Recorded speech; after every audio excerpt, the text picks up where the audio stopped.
Okay madam.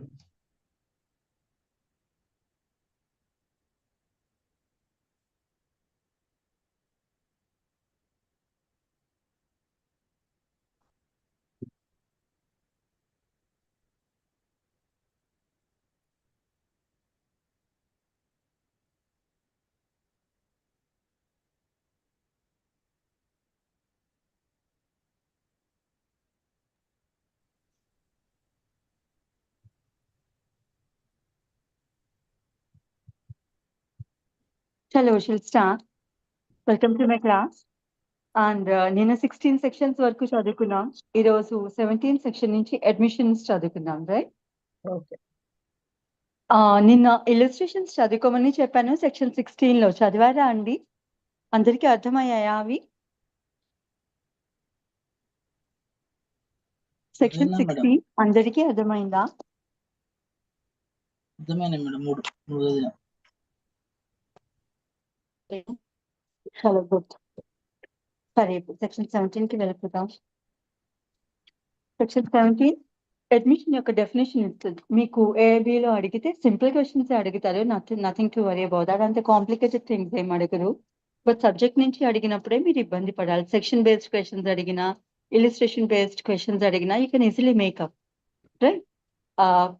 ఈ దీనికి సంబంధించి అయితే అడ్మిషన్ అనే డెఫినేషన్ ఏ సెక్షన్ అడ్మిషన్ ని ఏ సెక్షన్ నిర్వచిస్తుంది అన్నట్టు అడగొచ్చు. డెఫినేషన్ ఎందులో ఉందని 17, 18, 19, 20 అట్లా అడిగితే obviously section 17. Okay, definition based sections అడిగినప్పుడు అండ్ టైటిల్ బేస్డ్ ఎలానో టైటిల్లో ఉంటుంది. మీరు ఎప్పుడైనా డెఫినేషన్ బేస్డ్ సెక్షన్స్ అడిగినప్పుడు ఇండెక్స్ చూస్తే మీకు తెలుస్తుందండి. మీరు ఒక్కటే ఎక్కడ ఇబ్బంది అవుతుంది అంటే సబ్జెక్ట్ బేస్డ్ క్వశ్చన్స్ అడిగినప్పుడు మీకు సెక్షన్ లో కంటెంట్ తెలిస్తేనే సబ్జెక్ట్ బేస్డ్ క్వశ్చన్స్ మీరు ఆన్సర్ చేయగలుగుతారు. So I'll try to make every section clear. Okay, ఇప్పుడు సెక్షన్ 17 చెప్తాను. Section 17 gives you definition of admission. Admission defined, admission ని డిఫైన్ చేశారట. ఎట్లా డిఫైన్ చేశారు? అడ్మిషన్ ఇస్ ఏ స్టేట్మెంట్ తెలుసు కదా. I can't give you Telugu translation to every single word. కొన్ని words మీకు అర్థమవుతాయని నేను అనుకుంటాను. So admission is a statement, oral, documentary or content in electronic form. Admission అనేది ఏదైనా స్టేట్మెంట్, అది ఓరల్ అంటే మాటపూర్వకంగా చేసిన, అంటే మాటతో చేసిన, నోటితో చేసింది, ఆర్ డాక్యుమెంటరీ వ్రాతపూర్వకంగా చేసింది, లేదు which is content in electronic form లో like as I told you before pen drives కానీ, రైట్, ఇటువంటివన్నీ ఉంటాయి కదా, ఫ్లాపీస్ కానీ సిడీస్ కానీ, ఇందులో ఎందులో ఉండినా సరే, రైట్, ఏదైనా ఒక స్టేట్మెంట్ కనుక ఓరల్ గా ఉండినా, డాక్యుమెంటరీ ఫామ్ లో ఉన్నా, ఎలక్ట్రానిక్ ఫామ్ లో ఉండినా సరే, మరి అట్లా అయితే అన్ని స్టేట్మెంట్స్ రిలవెంటే అయి ఉండాలి. కానీ ఇక్కడ ఏ స్టేట్మెంట్ రిలవెంట్ అట?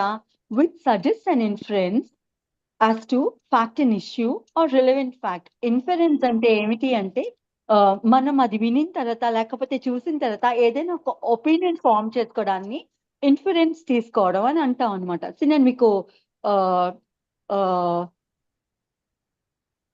ఐ టోల్డ్ యూ సంథింగ్, నేను చెప్పిన తర్వాత ఫైనల్ గా మీరు నేనేం చెప్తున్నానో దాని నుంచి ఒక కన్క్లూషన్, ఒక ఐడియా ఏదో ఒకటి తీసుకుంటారు. అటువంటి దాన్ని ఇన్ఫ్లుయెన్స్ అంటారు అనమాట. సో ఏ స్టేట్మెంట్ అయితే ఫ్యాక్ట్ అండ్ ఇష్యూకి కానీ రిలవెంట్ ఫ్యాక్ట్ కి సంబంధించి కానీ ఒక ఐడియా ఇస్తుందో, అది ఓరల్ గా డాక్యుమెంట్ లా ఉన్నా, ఎలక్ట్రానిక్ ఫామ్ లో ఉండినా దాన్ని స్టేట్మెంట్ అంటారు. అటువంటి స్టేట్మెంట్స్ అడ్మిసిబుల్ అని చెబుతోంది సెక్షన్ 17. యాక్చువల్లీ దాని నిర్వచనం ఇస్తుంది అంతవరకనే. ఎప్పుడు అడ్మిసిబుల్ అనేది కూడా అదే చెప్తుంది. నిర్వచనం ఇస్తూ ఎప్పుడు చెప్తుంది అంటే ఏ వ్యక్తులు చేస్తా అంటే కింద మెన్షన్ చేసిన సెక్షన్స్ లో చెప్పిన వ్యక్తులు కింద సెక్షన్స్ లో మెన్షన్ చేసిన పరిస్థితుల్లో చేసిన స్టేట్మెంట్స్ ఏమైతే ఉండినాయో అవి మాత్రమే రిలవెంట్, రైట్? ఇప్పుడు మీరు నేను ఏదైనా మాట్లాడుకున్నాను అనుకో, అది స్టేట్మెంట్, అది దో it is a statement, it is not relevant because అది ఒక పర్టికులర్ ఫ్యాక్ట్ అండ్ ఇష్యూ, కోర్టులో ఉండిన కేసుకి సంబంధించినవి కాదు మనం ఇప్పుడు మాట్లాడుకుంటుంది. సో ప్రతి స్టేట్మెంట్ అడ్మిషన్ అవ్వదు. ఏ స్టేట్మెంట్ అయితే ఫ్యాక్ట్ అండ్ ఇష్యూకి సంబంధించిందో లేదంటే రిలవెంట్ ఫ్యాక్ట్ అయిందో కేసుకి సంబంధించిన విషయమై, అటువంటి స్టేట్మెంట్ అది ఓరల్ గా ఉన్నా, డాక్యుమెంటరీ ఫామ్ లో ఉన్నా, ఎలక్ట్రానిక్ ఫామ్ లో ఉండినా సరే అది statement and it is relevant అని చెప్పి సెక్షన్ 17 చెబుతుంది. మరి ఏ పర్సన్స్ చేస్తే ఏ సర్కమ్స్టాన్సెస్ లో చేస్తే అది అడ్మిషన్ అవుతుంది అనేది 18, 19, 20, 21 లో ఉంటాయన్నమాట. ఇవి మనం ఇప్పుడు చదువుకుందాం. 18 లో ఏముంటుందంటే admission to party to a proceeding or his agent. ఎవరెవరు చేయొచ్చట? Admission by party to a proceeding అని ఎందుకన్నారంటే అది సివిల్ ప్రొసీడింగ్ కావచ్చు, క్రిమినల్ ప్రొసీడింగ్ కావచ్చు, matrimonial cases like divorce, maintenance, ఇటువంటివి ఏవైనా సరే మ్యాట్రిమోనియల్ కేసెస్ అటువంటివి కావచ్చు. As I told you before, appeal, review, revision, ఇటువంటివి ఏమైనా సరే కోర్టులో ఉన్న ఏ ఇష్యూ అయినా సరే, రైట్, దాని ప్రొసీడింగ్ అనే అంటారు. Admission by party to such proceeding, ఆ ప్రొసీడింగ్ కి సంబంధించిన పార్టీస్ ఎవరైతే ఉండినారో వాళ్ళు చేస్తే అడ్మిషన్ అవుతుంది, లేదు వాళ్ళ ఏజెంట్ చేస్తే అడ్మిషన్ అవుతుంది, right. Statements made by party to the proceeding or by an agent to such party. Party అయినా చేయొచ్చు, పార్టీ తాలూకా ఏజెంట్ అయినా చేయొచ్చు. నేను ఒక కాంట్రాక్ట్ లోకి ఎంటర్ అయ్యాను, అంత బిజినెస్ నేనే చేసుకోలేను కాబట్టి నా బదులు నా బిజినెస్ వేరే వేరే ఊర్లో, హైదరాబాద్ లో, విజయవాడలో ఇట్లా నాకు బోల్డ్ బిజినెస్ ఉంది అనుకోండి, బిజినెస్ సెంటర్స్ ఉండినాయి అనుకో, అన్ని నేనే స్వయంగా పర్యవేక్షించుకోలేను కాబట్టి నేను ఒక ఏజెంట్స్ ఎంగేజ్ చేసుకుంటాను ప్రతి ఏరియాకి. సో నా బదులు ఇన్ కేస్ ఆఫ్ కాంట్రాక్ట్ కి సంబంధించి ఏదైనా ఇష్యూ అయ్యి సూట్ నడుస్తూ ఉండుంటే నా బదులు నా ఏజెంట్ చేసిన అడ్మిషన్ ఏమైతే ఉంటుందో అది కూడా రిలవెంట్. సో ఇక్కడ ఇద్దరి గురించి చెప్తారు సెక్షన్ 18 లో. ఇదే పార్టీ చేసిందైనా అడ్మిషన్, పార్టీ అయినా చేయొచ్చు అడ్మిషన్, లేదంటే Agent. పార్టీ తాలూకా ఏజెంట్ అయినా చేయొచ్చు admission. I'll read the section again for you. Statements made by a party to the proceeding or by an agent to such party whom the court regards under the circumstances of the case as expressly or impliedly authorized by him. Him అంటే ఎవరు ఇక్కడ? Party అన్నమాట. Party. So ప్రతి agent కూడా నాకు admission ఇవ్వచ్చా అని అడిగితే no, నేను ఆ పార్టీని నేను ఆథరైజ్ చేసి ఉండాలి. ఎస్, యూ ఆథరైజ్, నా బదులు నువ్వు కోర్టులో వెళ్ళి సాక్ష్యం చెప్పు అని చెప్పి నేను ఆథరైజ్ చేసి ఉండాలి. అతన్ని నా ఆథరైజ్ ఏజెంట్ కింద పెట్టుకొని ఉండాలి. సో ఇప్పుడు నాకు హెల్ప్ చేయడానికి ఇంకెవరినైనా అడుగుతాను, వాళ్ళని కూడా ఏజెంట్ గానే పెట్టుకుంటాను, కానీ వాళ్ళని నేను లీగల్ గా అపాయింట్ చేసుకోలేదు, ఫార్మల్ గా అపాయింట్ చేసుకున్నా. అటువంటి వాళ్ళు చేస్తానంటే కుదరదు, రైట్. నేను ఎక్స్ప్రెస్ గా కానీ ఇంప్లాయిడ్ గా కానీ వాళ్ళని లీగల్ గా అపాయింట్ చేసుకొని ఉంటుంటే, వాళ్ళని ఆథరైజ్ చేస్తుంటే, అంటే నా బదులు మీరు ఈ పని చేయండి అని వాళ్ళని కనుక నేను ఎంగేజ్ చేసుకొని ఉంటుంటే, అటువంటి పార్టీ ఎవరైతే ఉండినారో నాతోనూ అటువంటి ఆథరైజేషన్ కలిగి ఉన్న పీరియడ్ లో మాత్రమే వాళ్ళు చేస్తే అటువంటి అడ్మిషన్ చెల్లుతుంది. సో ఇక్కడ ఎవరు చేయొచ్చు? పార్టీ చేయొచ్చు, ఏజెంట్ చేయొచ్చు. ఏజెంట్ ఎప్పుడు చేయొచ్చు అంటే నేను ఆథరైజ్ చేసినంత కాలం వాళ్ళు చేయొచ్చు అనమాట.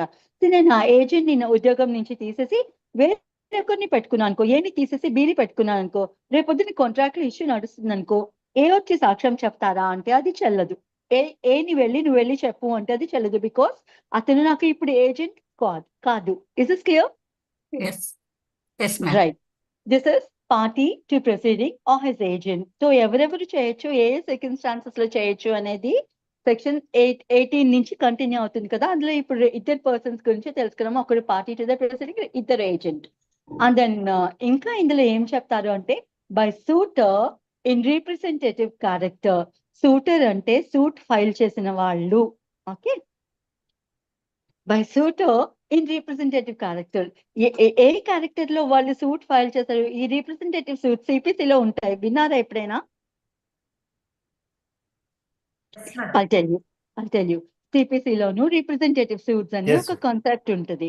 yes, madam. ఇప్పుడు అందరూ ఒక టౌట్ మూలంగా ఒక 50 మందో 100 మందో 20 మందో ఎక్కువ మంది సేమ్ పర్సన్ దగ్గర నుంచి లాస్ సఫర్ అయి ఉన్నారనుకో, ఇప్పుడు ఈ 20 మంది లేకపోతే ఈ 100 మంది ఎవరైతే ఉన్నారో వారందరూ 100 సూట్స్ 20 సూట్స్ ఫైల్ చేస్తే ఆ వ్యక్తికి అగెనిస్ట్ గా సేమ్ కాజ్ ఆఫ్ యాక్షన్ మీద సేమ్ రిలీఫ్ అడుగుతూ సూట్స్ మల్టిపుల్ అయిపోతాయి. 20 సూట్స్ 100 సూట్స్ అంటే కోర్ట్ టైం వేస్ట్ కదా.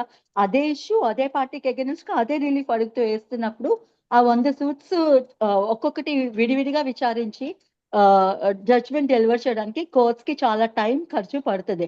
అందుకని ఏం చేస్తారంటే సిపిసిలో ఒక కాన్సెప్ట్ ఇంట్రడ్యూస్ చేశారు, ఈ రిప్రజెంటేటివ్ సూట్ అని. ఈ 20 మంది బదులు కామన్ ఇంట్రెస్ట్ ఉన్న 20 మందిలోనూ బాధితుడు అయిన వాళ్ళు ఎవరైతే ఉండినారో ఒకరికన్నా ఎక్కువ మంది, 10 మందో 5 మందో వచ్చి సరే మీ అందరి బదులు నేనే కోర్టులో సూట్ ఫైల్ చేస్తానని చెప్తే that is representative suit, okay.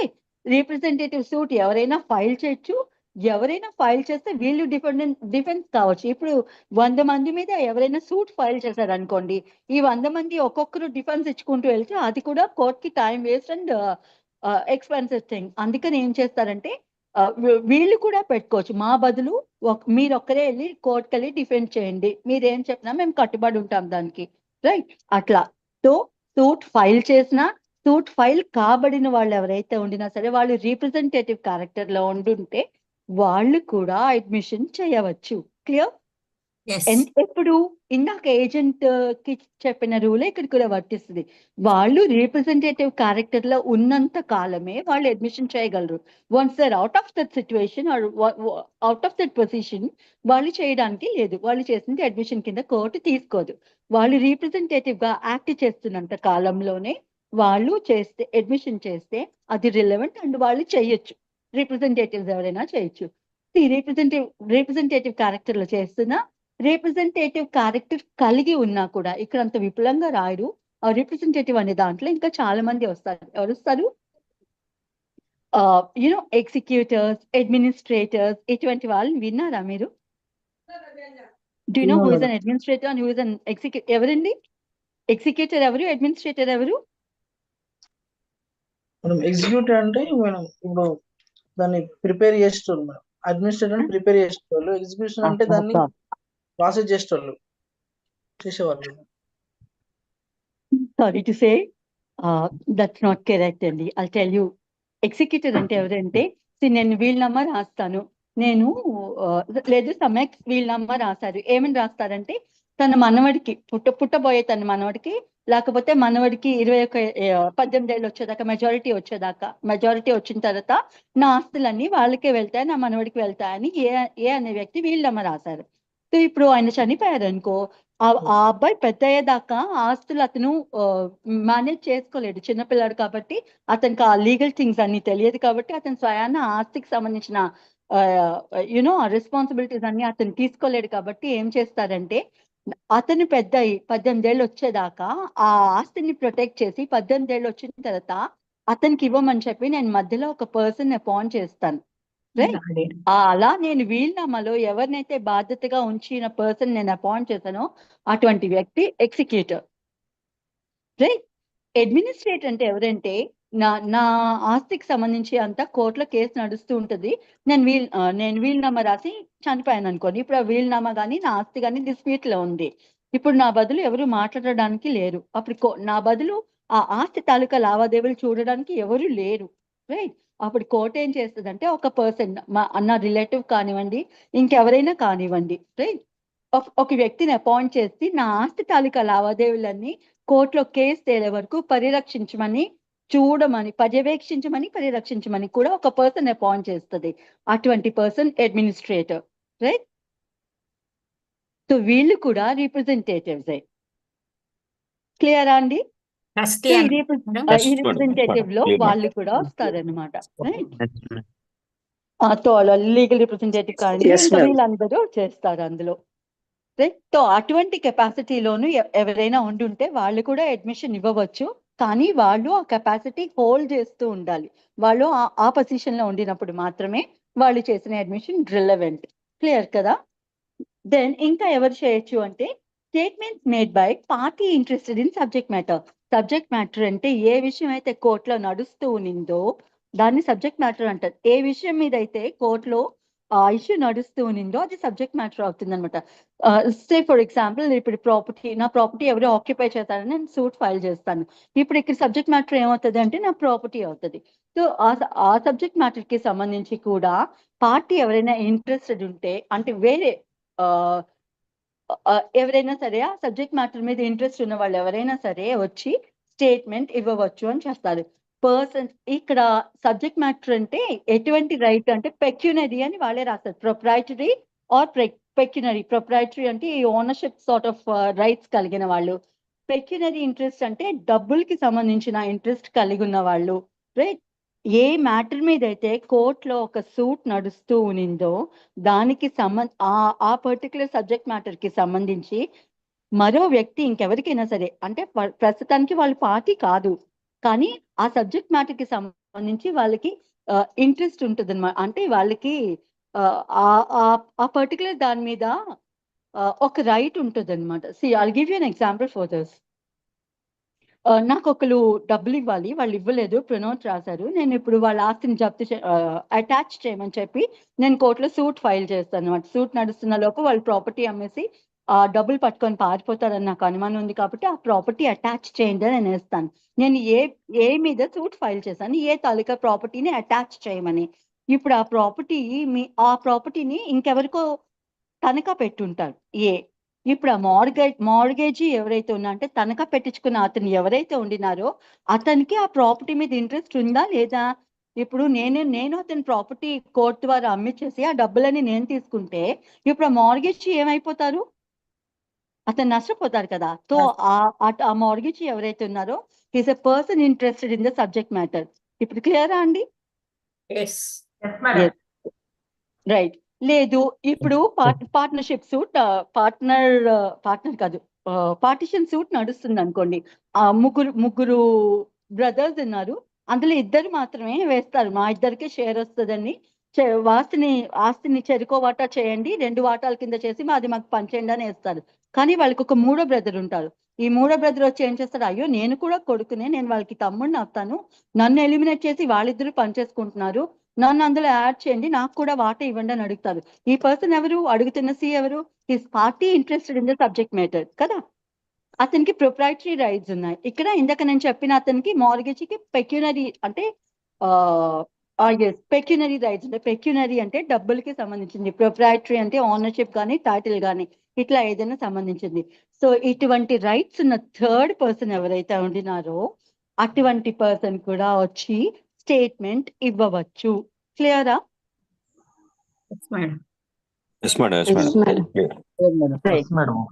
ఇంకా ఎవరు ఇవ్వచ్చు అంటే సబ్సెక్షన్ 2 లో ఏం చెప్తారు?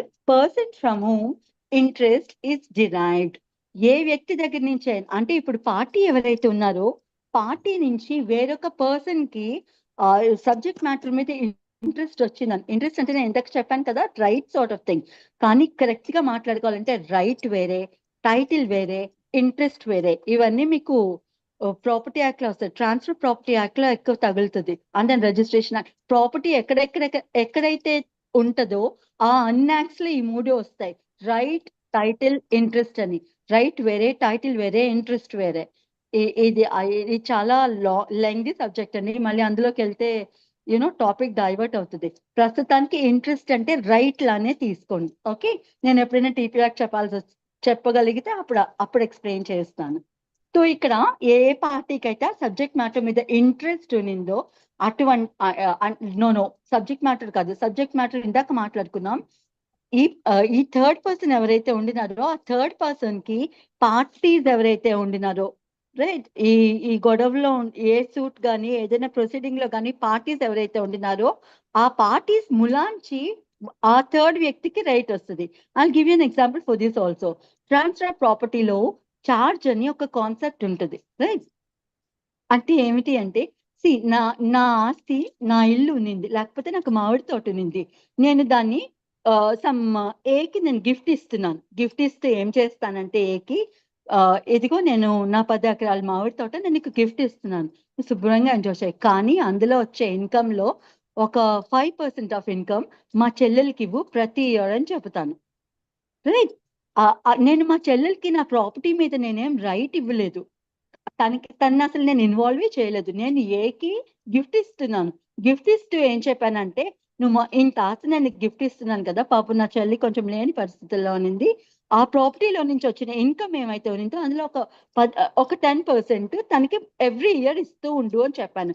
అలా ఇస్తూ ఉండమని ఇచ్చిన రైట్ ఏమైతే ఉన్నిందో దాన్ని చార్జ్ అంటారు. ఇప్పుడు ఆ రైట్ నేను ఎవరికి ఇచ్చాను? రైట్ అనుకోదు, యాక్చువల్లీ అది చార్జ్ అనమాట. ఆ చార్జ్ తాలూకా రైట్ నేను ఎవరికి ఇచ్చాను? మా సిస్టర్కి ఇచ్చాను. ఇప్పుడు రేపు పొద్దున ఆ ఏ అనే వ్యక్తి ఆమెకి ఇవ్వలేదు అనుకోండి, ఆ 10% వాటా ఆమెకి ఇవ్వలేదు అనుకోండి, ఈమె కోర్టుకి వెళ్ళొచ్చు. కోర్టుకి వెళ్ళి ఇదిగోండి మా అక్క నాకు ఇట్లా ఇచ్చారు, ఈ వ్యక్తి నాకు ఆ వాటా ఆ 10% ఏమైతే ఉన్నిందో అది నాకు ఇవ్వట్లేదు అని చెప్పి ఆమె అడగొచ్చు అనమాట. ఇదేమిటి అంటే, she's just having interest, she's not having right, she's not having title. ఆమెకు అడిగే హక్కు లేదు, ఎందుకంటే ఆమెకి నేను డైరెక్ట్ గా ఇవ్వలేదు, ఆమె నేను ఇన్వాల్వ్ చేయలేదు ఈ ట్రాన్సాక్షన్ లో, రైట్. ఆ ట్రాన్సాక్షన్ నాకు ఏకి మధ్యనున్నది మాత్రమే, and that is a gift transaction, right. ఈమెకి ఇచ్చింది నేను ఏమిటి అంటే ఛార్జ్, నువ్వు 10% మాత్రం వాటా నీకు లైబుల్ నీకు ఇస్తున్నానమ్మా, అవి తీసుకో అమ్మా అని చెప్పాను. రేపు పొద్దున ఏ అనే వ్యక్తి ఆమెకి ఇవ్వకపోతే ఈమె ఏ మీద సూట్ ఫైల్ చేసి ఆ 10% కలెక్ట్ చేసుకోవచ్చు. అటువంటి దాన్ని ఛార్జ్ అని అంటారనమాట. ఇది ట్రాన్స్ఫర్ ప్రాపర్టీలో ఒక కాన్సెప్ట్ ఇది, రైట్. సో ఇక్కడ నేను అది ఎందుకు చెప్పానంటే person from whom interest is derived, right. ఎక్కడి నుంచి వచ్చింది ఆమెకు ఆ ఇంట్రెస్ట్, ఎక్కడి నుంచి వచ్చింది? నేను పార్టీని రేపు పొద్దున గిఫ్ట్ ఏదో తేడా వచ్చింది, నేను ఏ మీద సూట్ ఫైల్ చేశాను, రైట్. అతను ఏదో ఇది చేశాడు, లేకపోతే నేను గిఫ్ట్ ఇస్తానని చెప్పి నేను ఇవ్వలేదు, గిఫ్ట్ డీడ్ రాశాను, బట్ ఆ ప్రాపర్టీ నేను ఆయనకి పొసెషన్ ఇవ్వలేదు అనుకో, అతను నా మీద సూట్ ఫైల్ చేస్తారు, ఇదిగో నాకు గిఫ్ట్ ఇచ్చారు కానీ నాకు ప్రాపర్టీ ఇవ్వలేదని. మా ఇద్దరి మధ్యన డిస్ప్యూట్ నడుస్తా ఉంది కోర్టులో, రైట్. ఇప్పుడు మా సిస్టర్ ఎవరైతే వండినారో ఆమె వచ్చి మీరు అలాగైనా కొట్టుకుచావండి, నాకు మాత్రం ఆ 10% ఇస్తా అన్నారు కదా, అది ఇవ్వండి అని. ఆమెకి ఇంట్రెస్ట్ ఎలా వచ్చింది? నేను ఇచ్చాను, being a party to the suit, నేను ఆమెకి ఆ చార్జ్ క్రియేట్ చేశాను కాబట్టి ఆమెకి నా ప్రాపర్టీ మీద కొంచెం ఇంట్రెస్ట్ వచ్చింది అనమాట, ఏదైనా అడగగల రైట్ వచ్చింది అనమాట ఆమెకి, రైట్. సో అటువంటి ట్రాన్సాక్షన్స్ ఏమైనా ఉంటే అలాంటి పర్సన్ కూడా వచ్చి, ఈ థర్డ్ పర్సన్ మా సిస్టర్ ఎవరైతే వండినారో వారు కూడా వచ్చి అడ్మిషన్ ఇవ్వవచ్చు. ఇది క్లియరా అండి? నో, మళ్ళీ చెప్పాలి. Yes, madam. Yes, ma'am. అర్థమైంది మేడం. ఇంకొకసారి చూస్తాం. ఎవరెవరైతే అడ్మిషన్స్ చేయొచ్చు అనేది సెక్షన్ 18 లో చెబుతుంది. ఒకటి పార్టీ టు ద ప్రొసీడింగ్ అన్నారు, అది సివిల్ కానివ్వండి, క్రిమినల్ కానివ్వండి. సివిల్ లో అయితే ప్లేంటిఫ్, డిఫెండెంట్, పిటిషనర్, రెస్పాండెంట్ ఇట్లా ఉంటారు, రైట్. క్రిమినల్ ప్రొసీడింగ్స్ లో ప్రాసిక్యూషన్ ఎలానో అడ్మిషన్స్ ఇవ్వదు కాబట్టి అక్యూజ్డ్ గానీ విక్టిమ్ గానీ ఉంటారు, రైట్. ఇట్లా అన్నమాట. పార్టీస్ టు ద ప్రొసీడింగ్ అయితే అడ్మిషన్ ఇవ్వచ్చు, వాళ్ళ తాలూకా ఏజెంట్స్ అయితే అడ్మిషన్ ఇవ్వచ్చు. ఇంకా కింద నేను చెప్తాను, but the suitor and representative character లో ఎవరైనా సూట్ వేసినా, సూట్ ని రీప్రజెంట్ చేస్తున్న వాళ్ళ మీద వేయబడిన సూట్ ని రిప్రజెంటేటివ్ క్యారెక్టర్ లో డిఫెండ్ చేస్తున్న వాళ్ళు కూడా ఎవిడెన్స్ ఇవ్వవచ్చు. And then statements made by persons interested in the subject matter మీద ఇంట్రెస్ట్ ఉన్న పర్సన్స్, నేను ఇందాక చెప్పినట్టు మార్గేజీ కానీ లేదు కో పార్ట్నర్స్ తీసుకోండి, వాళ్ళు కానీ అటువంటి వాళ్ళు అనమాట. సబ్జెక్ట్ మ్యాటర్ మీద ఇంట్రెస్ట్ ఉన్న పర్సన్స్ ఎవరైతే ఉండినారో వాళ్ళు కూడా వచ్చి స్టేట్మెంట్ ఇవ్వవచ్చు. ఇంకా ఎవరు ఇవ్వచ్చు? Person from whom interest is derived, ఎవరి నుంచి అయితే ఇంట్రెస్ట్ వచ్చిందో, అంటే మీకు ఇది సెక్షన్ చదివితే అర్థమవుతుంది. Persons from whom the parties to the suit have derived their interest in the subject matter, అటువంటి వ్యక్తి కూడా స్టేట్మెంట్ ఇవ్వవచ్చు అనమాట, right. These are all relevant statements అనమాట. These are admissions if they are made during the continuance of the interest. ఇక్కడ కూడా same rule చెప్తారు, agent కి చెప్పినట్టు ఆ ఇంట్రెస్ట్ ఉన్నంత కాలం ఆ పర్సన్ కి ఆ పర్టికులర్ సబ్జెక్ట్ మ్యాటర్ మీద కానీ ఏ పర్సన్ నుంచి అయితే ఇంట్రెస్ట్ డిరైవ్ చేశారో ఆ ఇంట్రెస్ట్ ఉన్నంత కాలం వరకు వాళ్ళు వచ్చి అడ్మిషన్స్ ఇవ్వవచ్చు. నేను క్లియర్ గా చెప్పగలిగానా? అందరికీ అర్థమైందా అండి? Yes, madam. Yes, madam. చలో, this is about section 17 and 18. ఇంకా ఎవరెవరు ఇవ్వవచ్చు 19 లో చెప్తారు, రైట్. ఇంకా ఎవరెవరు ఇవ్వవచ్చు అనేది, ఇంకా ఎవరు ఇవ్వచ్చు 19 లో కూడా చెబుతారు. Admissions by persons whose position must be proved. ఒక డౌట్ మ్యామ్, చెప్పమా. ఇంట్రెస్టెడ్ ఉన్న పర్సన్స్ అని చెప్పారు కదా, by person from whom interest derived అనేసి. ఒకవేళ ఇంట్రెస్టెడ్ పర్సన్స్ చనిపోయారు అనుకోండి, వాళ్ళ ఎల్ఆర్స్ వచ్చి ఇలా మా మదర్ కి గానీ మా ఫాదర్ గానీ ఇలా ఇంట్రెస్ట్ ఉండింది అనేసి, అది ఇక్కడ సబ్జెక్ట్ మ్యాటర్ కి రిలేట్ అవుతుందా? అవుతుంది మా. పర్సన్స్ ఇంట్రెస్టెడ్ అంటే ఇప్పుడు వాళ్ళకి ఇంట్రెస్ట్ ఉందా లేదా, వాళ్ళ ఇంట్రెస్ట్ ఎవరి నుంచి వచ్చింది? వాళ్ళ మదర్ నుంచి వచ్చింది కదా, వచ్చిందా వాళ్ళకి ఇంట్రెస్ట్? Yes ma'am. ఇందాక మా సిస్టర్ ఎగ్జాంపుల్ ఇచ్చాను, మా సిస్టర్ అడగలేదనుకో, మా సిస్టర్ లేదనుకో, ఆమె బదులు వాళ్ళ డాటర్స్ అడగచ్చునా? అడగచ్చా మేడం? అదే మేడం ఆమె అడిగేది అదే కదా, రైట్. నేను మా సిస్టర్ వరకే రెస్ట్రిక్ట్ చేశాను అనుకోండి, మా సిస్టర్నే అడగాలి. మా సిస్టర్ కి రావాల్సిన అమౌంట్స్ ఉండినాయి. ఆమెకి ఒక 10 సంవత్సరాలు నేను ఎవరికైతే గిఫ్ట్ ఇచ్చానో ఆ 10 సంవత్సరాలు అతను ఇవ్వలేదనుకో, ఈ 10 ఇయర్స్ ఆమెకి రైట్ ఉంది. ఆ 10 ఇయర్స్ తాలూకా 10% ఇంట్రెస్ట్ అడిగే రైట్ ఆమెకు ఉంది. ఆమె చనిపోయారు అనుకో, ఆమె లేదనుకో, అప్పుడు వాళ్ళ డాటర్స్ వాళ్ళ లీగల్ ఎయిర్స్ ఎవరైతే ఉండినారో వాళ్ళు అడగచ్చు. Done. Okay ma'am. Good. So we'll go to section 19.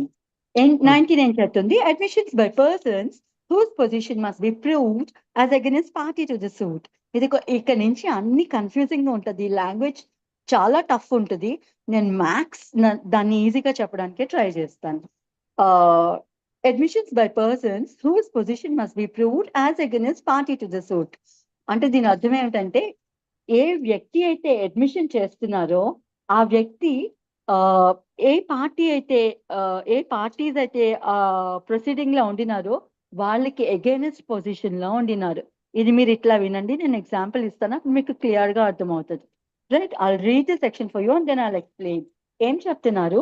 Statement made by persons whose position or liability అంటే బాధ్యత కలిగి ఉండడం. ఇప్పుడు నేను అప్పు తీసుకున్నాను, అప్పు తీర్చాల్సిన బాధ్యత ఉంది. నేను ఇంట్లో అద్దెకున్నాను, అది 1 year, ఇన్ కేస్ 1 year రాసుకున్నాను, 11 months కి రాసుకున్నాను, 11 months అయిపోయాక ఆ ఇల్లు వాళ్ళకి అప్పగించి వెళ్ళిపోవాల్సిన బాధ్యత ఉంది. ఇటువంటివన్నీ లయబిలిటీస్ అన్నమాట. Right, whose position or liability. Position అంటే రిలేషన్షిప్ కి సంబంధించి. నేను లీజ్ కి తీసుకున్నాను అనుకో, నా పొజిషన్ ఏమవుతుంది? నేను లెసార్ అవుతాను. ఇచ్చిన వాళ్ళు ఎవరి దగ్గర నుంచి తీసుకున్న ఓనర్ లెస్సీ అవుతుంది. సో నా పొజిషన్ కానీ, నా లెస్సీ అనే పొజిషన్ కానీ, నా లయబిలిటీ, నేను డెటార్ అనే లయబిలిటీ కానీ, నేను బాకీ ఉన్నాను కాబట్టి నేను డెటార్ అవుతాను. సో ఇటువంటివి అన్నమాట. Statements made by persons whose position or liability it is necessary to prove as against party to the suit. Actual గా ఎవరైతే స్టేట్మెంట్ ఇస్తున్నారో వాళ్ళ పొజిషన్ ఎలా ఉంటదైతే, సూట్ లో కానీ ప్రొసీడింగ్ లో కానీ ఉండిన పార్టీస్ ఎవరైతే ఉండినారో వాళ్ళకి అగైనెస్ట్ గా ఉంటది. ఎప్పుడు వాళ్ళు వీళ్ళ మీద ఇంకేమైనా చర్య తీసుకుంటే, నేను అప్పు తీర్చేసాను అనుకోండి, నా మీద ఏమి వాళ్ళు దావా వేయరు. నేను తీసుకున్న అప్పు తీర్చలేదనుకో దావా వేస్తారు కదా. సో ఇలా ఆపోజిట్ రిలేషన్షిప్ అయిపోతుంది మాది ఎప్పుడు. ఇప్పుడు నేను డబ్బులు టైంకి ఇస్తున్నంత కాలం, లేదు నేను బాకీ తీరుస్తున్నంత కాలం నాకు క్రెడిటార్ కి ఏ ఇష్యూ ఉండదు. రైట్, మా position is settled. In case నేను ఆ డబ్బులు ఇవ్వడం మానేసాను అనుకోండి, అప్పుడు మేమిద్దరం ఏమవుతాం అంటే ఒకరికొకరు ఆపోజిట్ అవుతాం. రైట్, ఎస్, ఈ కాన్సెప్ట్ గుర్తుపెట్టుకోండి. As against party to the suit అంటే అర్థం ఇది అనమాట. Right, or admissions. ఇప్పుడు ఇటువంటి పర్సన్ ఎవరి పొజిషన్ అయితే ఆపోజిట్, ఎప్పుడు గొడవ రేపొద్దున ఎప్పుడైనా తగాదా వస్తే మేమిద్దరూ ఆపోజిట్ పార్టీస్ అవుతామో, గొడవ లేనప్పుడు ఇంకెక్కడైనా నా క్రెడిటార్ ఎవరైతే ఉన్నారో ఆ క్రెడిటార్ కి వేరొక వ్యక్తికి సంబంధించి ఏదైనా ఇష్యూ నడుస్తున్నప్పుడు నాకు కనుక ఆ ఇష్యూతో సంబంధం ఉంటే నేను వెళ్ళి అడ్మిషన్ ఇవ్వవచ్చు. ఎలా ఇవ్వచ్చు అంటే మళ్ళీ అక్కడ ఫేవరబుల్ గా ఉండకూడదు. ఎలా ఉంటుందంటే, రేపు ఈ రోజు నేను కోర్టులోను ఏకి ఫేవరబుల్ గా అంటే క్రెడిటార్ కి ఫేవరబుల్ గా ఇచ్చిన ఆ స్టేట్మెంట్ ఏమైతే ఉన్నిందో, రేపు పొద్దున్న క్రెడిటార్ కి నాకు గొడవ జరిగితే ఆ స్టేట్మెంట్ ని నాకు ఎగెనెస్ట్ గా క్రెడిటార్ యూజ్ చేసే సిచ్యువేషన్ లో ఉండినప్పుడు అని చెబుతుంది సెక్షన్. ఆ లాంగ్వేజ్ అంత చాలా తికమకగా ఉంటుంది. బట్ సింపుల్ గా ఏం చెప్తాను అంటే, పార్టీస్ టు ద సూట్ మధ్యన వివాదం నడుస్తూ ఉంటది. సో ఎటువంటి వ్యక్తి వచ్చి అయితే అడ్మిషన్ ఇవ్వచ్చు అంటే, ఆ అడ్మిషన్ రేపొద్దున పార్టీలో ఉన్న ఆ పార్టీస్ లో ఏ పార్టీతో అయినా సరే నాకు ఇష్యూ వచ్చినప్పుడు నేను వీళ్ళకి ఫేవరబుల్ గా చేసిన స్టేట్మెంట్ రేపు నాకు ఎగెనెస్ట్ గా అవుతుంది. ఈ కాన్సెప్ట్ ఎక్స్ప్లెయిన్ చేయడానికి ఒక ఎగ్జాంపుల్ ఇస్తాను. అది ఇందులోనే రాసి ఉంటుంది అనుకో, కింద నుంచి ఇలస్ట్రేషనే. అది ఏమవుతుంది అంటే, ఏ అనే వ్యక్తి బి అనే వ్యక్తిని ఏజెంట్ కింద అప్లై చేసుకుంటారు. అతనికి చాలా ఇళ్ళు ఉంటాయి. సో ఆ ఇల్లు అందరి దగ్గరికి అది డిఫరెంట్ పర్సన్స్ కి రెంట్ ఇచ్చి ఉంటారు. ఆ 5 ఇళ్ళ నుంచి రెంట్స్ కలెక్ట్ చేసుకోమని బి అనే వ్యక్తిని అపాయింట్ చేస్తారు. రైట్, బి అనే వ్యక్తి సి అనే వ్యక్తి దగ్గరికి వెళ్ళి రెంట్ కలెక్ట్ చేసుకొని రా అని చెప్తే బి కలెక్ట్ చేసుకొని రారనమాట. రాకపోతే ఏ అనే వ్యక్తి బి మీద సూట్ ఫైల్ చేస్తాడు. ఇదిగో నేను నా ఏజెంట్ కింద పెట్టుకున్నాను, డబ్బులు కలెక్ట్ చేయమంటే చేయలేదు, ఈజ్ లయబుల్ అని చెప్పి సూట్ ఫైల్ చేస్తే ఇక్కడ బి ఏం చెప్తా అంటే అదేదే ఇతను ఎవరో నాకు తెలియదండి, నేను ఇతనికి అసలు రెంటే ఇవ్వక్కర్లేదు అని చెప్పి చెప్తాడు. సారీ నేను కొంచెం రివర్స్ లో చెప్తున్నా. I give you the example again. సరే, నేను చెప్పినట్టు ఏ అనే వ్యక్తికి చాలా ఇల్లులు ఉంటాయండి. ఆ ఇల్లులోనూ రెంట్కు ఉండే వాళ్ళు ఉంటారు. సిడిబిఈ ఒక నలుగురు ఉన్నారు అనుకోండి. బి అనే వ్యక్తిని ఏజెంట్ కింద అప్లై చేసి వీళ్ళందరి దగ్గర రెంట్స్ కలెక్ట్ చేయమని చెప్తాడు. ఇప్పుడు బి ఏం చేస్తాడంటే సి అనే వ్యక్తి దగ్గర నుంచి రెంట్ కలెక్ట్ చేయరు. అప్పుడు నేను సూట్ ఫైల్ చేశాను బి మీద రెంట్ కలెక్ట్ చేయలేదని. అప్పుడు బి ఏం చెప్తారంటే అరే నేను అందరి దగ్గర కలెక్ట్ చేశానండి, సి దగ్గర ఎందుకు కలెక్ట్ చేశానంటే సి ఇవ్వక్కర్లేదు రెంట్ అని చెప్తాడు. ఎవరు చెప్పారు? బి చెప్పారు. బి ఏజెంట్, బికి బాధ్యత ఉంది సి దగ్గర నుంచి రెంట్ కలెక్ట్ చేయడానికి. నేను అతను ఏజెంట్ కింద పెట్టుకున్నాను కాబట్టి. కానీ సి దగ్గర నుంచి రెంట్ కలెక్ట్ చేయరు. ఎందుకు కలెక్ట్ చేయలేదని చెప్పి నేను సూట్ ఫైల్ చేస్తే సి ఇవ్వక్కర్లేదు డబ్బులు అని చెప్తాడు.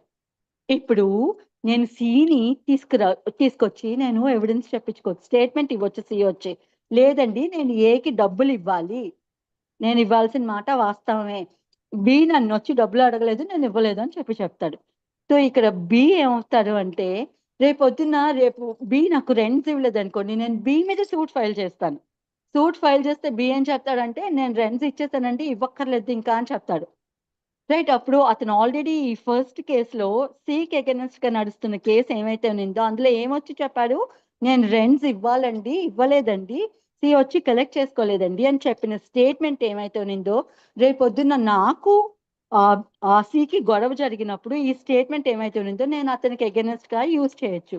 ఇది అర్థమవిందా? మళ్ళీ చెప్పమంటారా? కన్ఫ్యూజింగ్ గా ఉందా?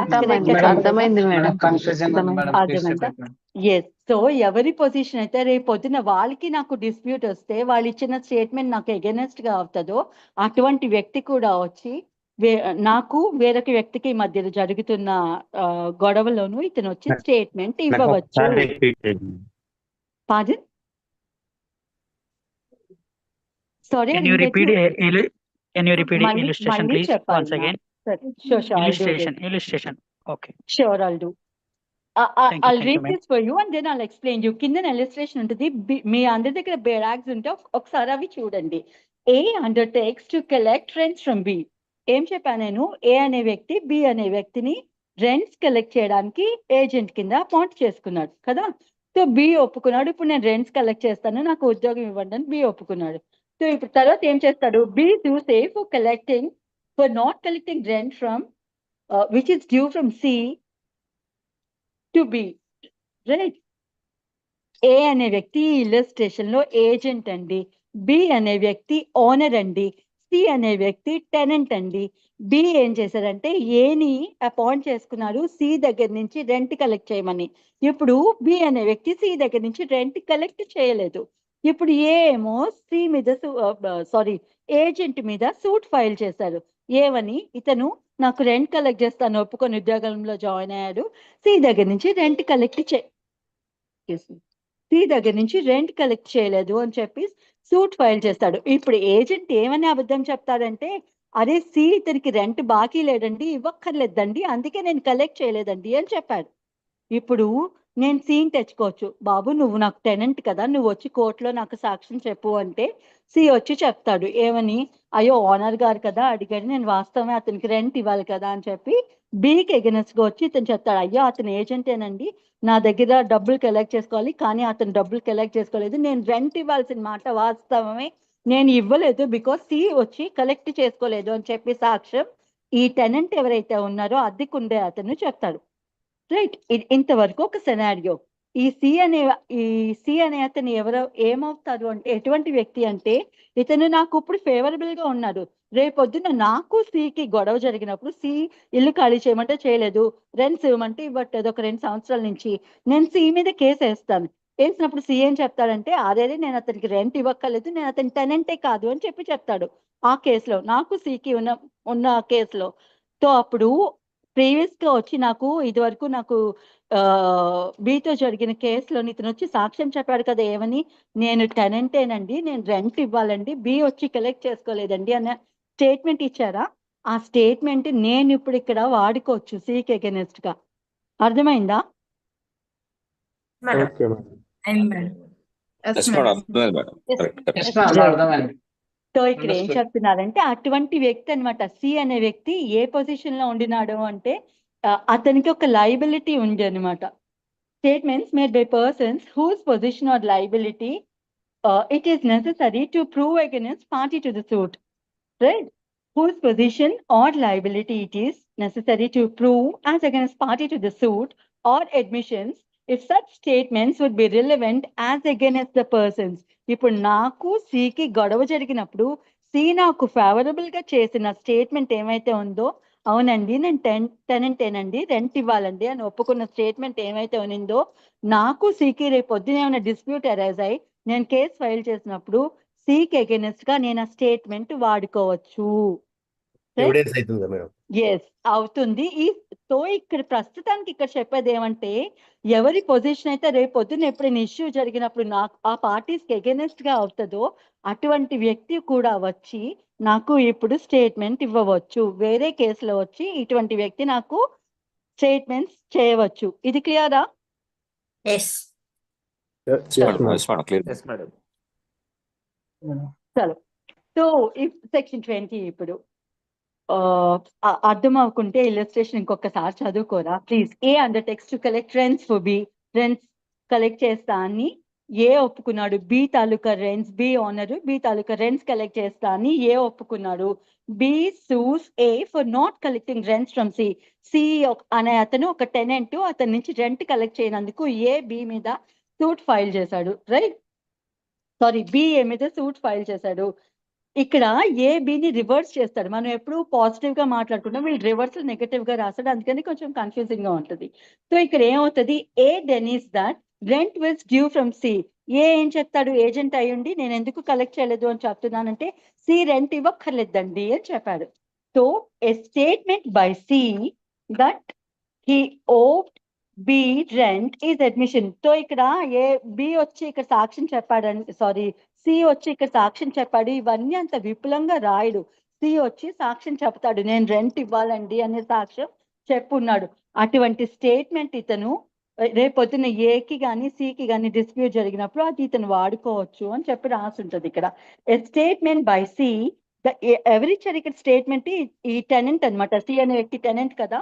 ఏ statement by C that he owe B is an admission and it is relevant as a fact against A if A denies that he owes rent to B. అర్థమవుందా? చలో, ఇది ఎలానో మీకు ఏ బీకి అడగరు, నెమ్మదిగా చదివితే 2-3 సార్లు మీకే అర్థమవుతుంది, రైటా అండి? ఏ వ్యక్తి అయితే స్టేట్మెంట్ ఇవ్వచ్చు అంటే ప్రస్తుతానికి ఆ వ్యక్తి నాకు ఫేవరబుల్ గానే ఉన్నాడు, లేకపోతే నాకు లయబుల్ గా ఉండినాడు, రైట్?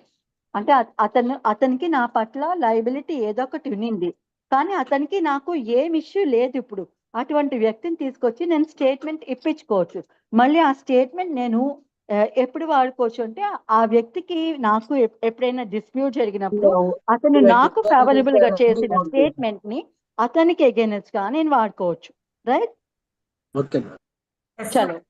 అండ్ దెన్ సెక్షన్ 20 ఏం చెప్తుందంటే, admissions by persons expressly referred to by the parties to the suit. Parties స్వయంగా ఇంకా ఎవరెవరు అడ్మిషన్ చేయొచ్చు అంటే ఇది ఇంకొక కైండ్ ఆఫ్ పర్సన్ అన్నమాట. ఆ వ్యక్తి ఎవరు?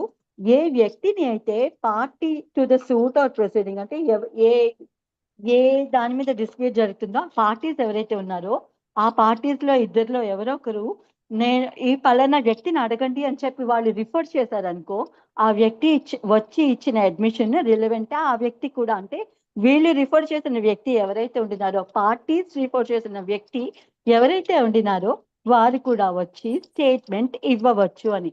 I'll give you an example for this. See, అది ఆ ఇల్లస్ట్రేషన్ కూడా ఇందులో ఇస్తానండి. ఏ అనే వ్యక్తి బి అనే వ్యక్తికి గుర్రం అమ్ముతాడు.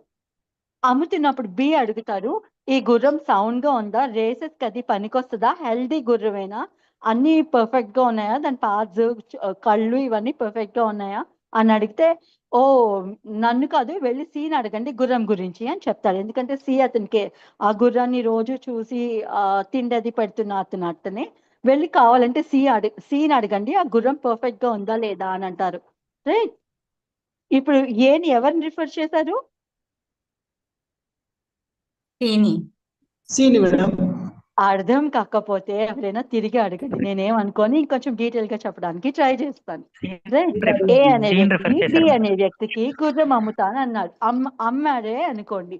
సరే, అమ్ముతున్నప్పుడు బి అడుగుతాడు, గుర్రం సేన్ గా ఉందా, కరెక్ట్ గా హెల్దీగా ఉందా గుర్రం అని అడిగితే, నన్ను కాదు వెళ్ళి సీని అడగండి, గుర్రం హెల్దీగా ఉందా లేదా అని అడుగుతాడు. రేపొద్దున్న కొనుక్కున్న తర్వాత గుర్రంకి హెల్త్ బాగాలేదు, లేకపోతే 2 రోజులు చనిపోయింది అనుకోండి. బి వచ్చి ఏ మీద సూట్ ఫైల్ చేశాడు అనుకోండి, ఇదిగో నాకు డ్యామేజెస్ కావాలి, ఒంట్లో బాగోలేని గుర్రాన్ని తీసుకొచ్చి సౌండ్ గుర్రం అని చెప్పి నాకు అమ్మేశాడు అని చెప్తాడు. ఇప్పుడు నేను ఎవరిని తీసుకురావచ్చు అంటే, ఇప్పుడు నేను అప్పుడు సీన్ అడగండి అని చెప్పాను కదా. సీన్ అడిగితే సి ఏం చెప్పాడంటే, ఎస్ అండి, ఆ గుర్రం పర్ఫెక్ట్లీ సౌండ్, నేను రోజు దానికి మేత పెడుతున్నాను, రేస్ కి నేనే తీసుకెళ్తాను గుర్రాన్ని, ఇట్ ఈస్ పర్ఫెక్ట్లీ హెల్దీ అని చెప్పి సి చెప్తాడు. సో ఇక్కడ నేను సిని రిపోర్ట్ చేశాను కాబట్టి ఈ కేసులోను సి స్టేట్మెంట్స్ రిలవెంట్. సి వచ్చి స్టేట్మెంట్ ఇవ్వవచ్చు. పార్టీస్ ఏ వ్యక్తినైతే వెళ్ళి అడగండి అని రిఫర్ చేశారో ఆ వ్యక్తి వచ్చి నాకు స్టేట్మెంట్ ఇవ్వవచ్చు. అది రిలవెంటే, బికాస్ నేనే చెప్పాను వెళ్ళి వాళ్ళని అడగండి అని. సరే, క్లియరా? Admissions by persons expressly referred. Expressly అంటే చట్టపరంగా బాహ్యంగా నోటితో చెప్పినవి అనమాట. రైట్, నేను వెళ్ళి మీరు అడగండి అని చెప్పి నేను చెప్పాను అనమాట. రైట్, సో అటువంటి వ్యక్తిని నేను ఎవరినైతే రిఫర్ చేశానో వాళ్ళు వచ్చి నా సూట్ లో, నాకు ఏదైనా సూట్ నడుస్తుంటే వాళ్ళు వచ్చి నాకు స్టేట్మెంట్ ఇవ్వవచ్చు. ఫర్డ్ గా ఇవ్వచ్చు, ఎగెన్స్ట్ కేస్ ఇవ్వచ్చు, అది సెకండరీ. బట్ వాళ్ళు వచ్చి స్టేట్మెంట్ అయితే ఇవ్వవచ్చు. Admission by persons expressly refer to buy party to the suit. ఎవరు ఆ వ్యక్తిని రిఫర్ చేశారు? పార్టీ, సూట్ లో ఉన్న పార్టీస్ ఎవరైతే ఉన్నారో, అయితే ప్లెంటిఫుల్ అయితే డిఫెండెంట్, వాళ్ళు ఏమని చెప్పారు? పలానా వ్యక్తిని అడగు అని చెప్పినప్పుడు ఆ పలానా వ్యక్తి ఎవరైతే ఉన్నారో వాళ్ళు వచ్చి స్టేట్మెంట్ ఇవ్వవచ్చు. క్లియర్ కదా? Right.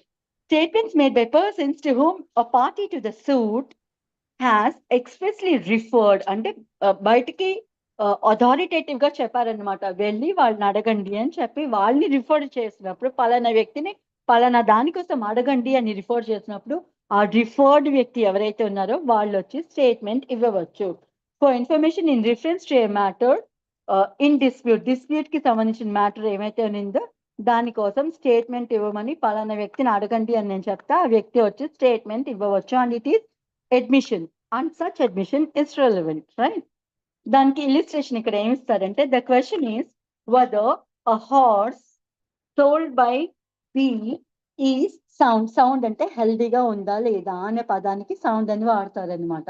Right, A says to B, A బికి చెప్తున్నారు ఏమని, go and ask C, C knows all about the horse అని చెప్తాడనమాట. ఈ గుర్రం కరెక్ట్, నేను ఇందాక చెప్పాను కదా, గుర్రం బాగుందా లేదా, హెల్దీగా ఉందా లేదా అని బి కొనుక్కుంటున్నవాడు అమ్ముతున్న అతను అడిగినప్పుడు వెళ్ళి సీని అడుగు, అతను చెప్తాడు గుర్రం ఎట్లా ఉన్నిందో, హెల్దీగా ఉందా లేదా అని. So C statement is an admission. ఇప్పుడు నేను గుర్రం కొనుక్కునే వ్యక్తికి రేపు పొద్దున్న డిస్ప్యూట్ జరిగి కోర్టులో మేము సూట్ ఫైల్ చేసుకొని కొట్టుకుంటున్నప్పుడు ఆ సూట్ లో వచ్చి అడ్మిషన్ ఇవ్వదగ్గ వ్యక్తి ఎవరు? ఎవరైతే పార్టీ రిఫర్ చేశారో ఆ సి అనే వ్యక్తి ఎవరైతే ఉండినారో వాళ్ళు వచ్చి అడ్మిషన్ ఇవ్వవచ్చు. అది అడ్మిషన్ అవుతుంది, ఆ వ్యక్తి చేసిన స్టేట్మెంట్ అడ్మిషన్ అవుతుంది. క్లియరా అండి?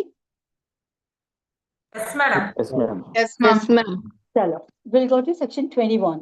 Proof of admissions as against persons making them and by or on their behalf. ఈ లాంగ్వేజ్ కొంచెం చాలా టఫ్ ఉంటుంది. I'll give you the gist of it అంతే.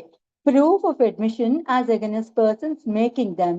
ఎవరికి against గా ఒక స్టేట్మెంట్ ని ప్రూఫ్ కింద తీసుకురావచ్చు అంటే the person who is making the statement అన్నమాట. Right, by or on their behalf. ఇది నేను తెలుగులో చెప్తాను, ఇది ఇలా చెప్తా అర్థం కాదు.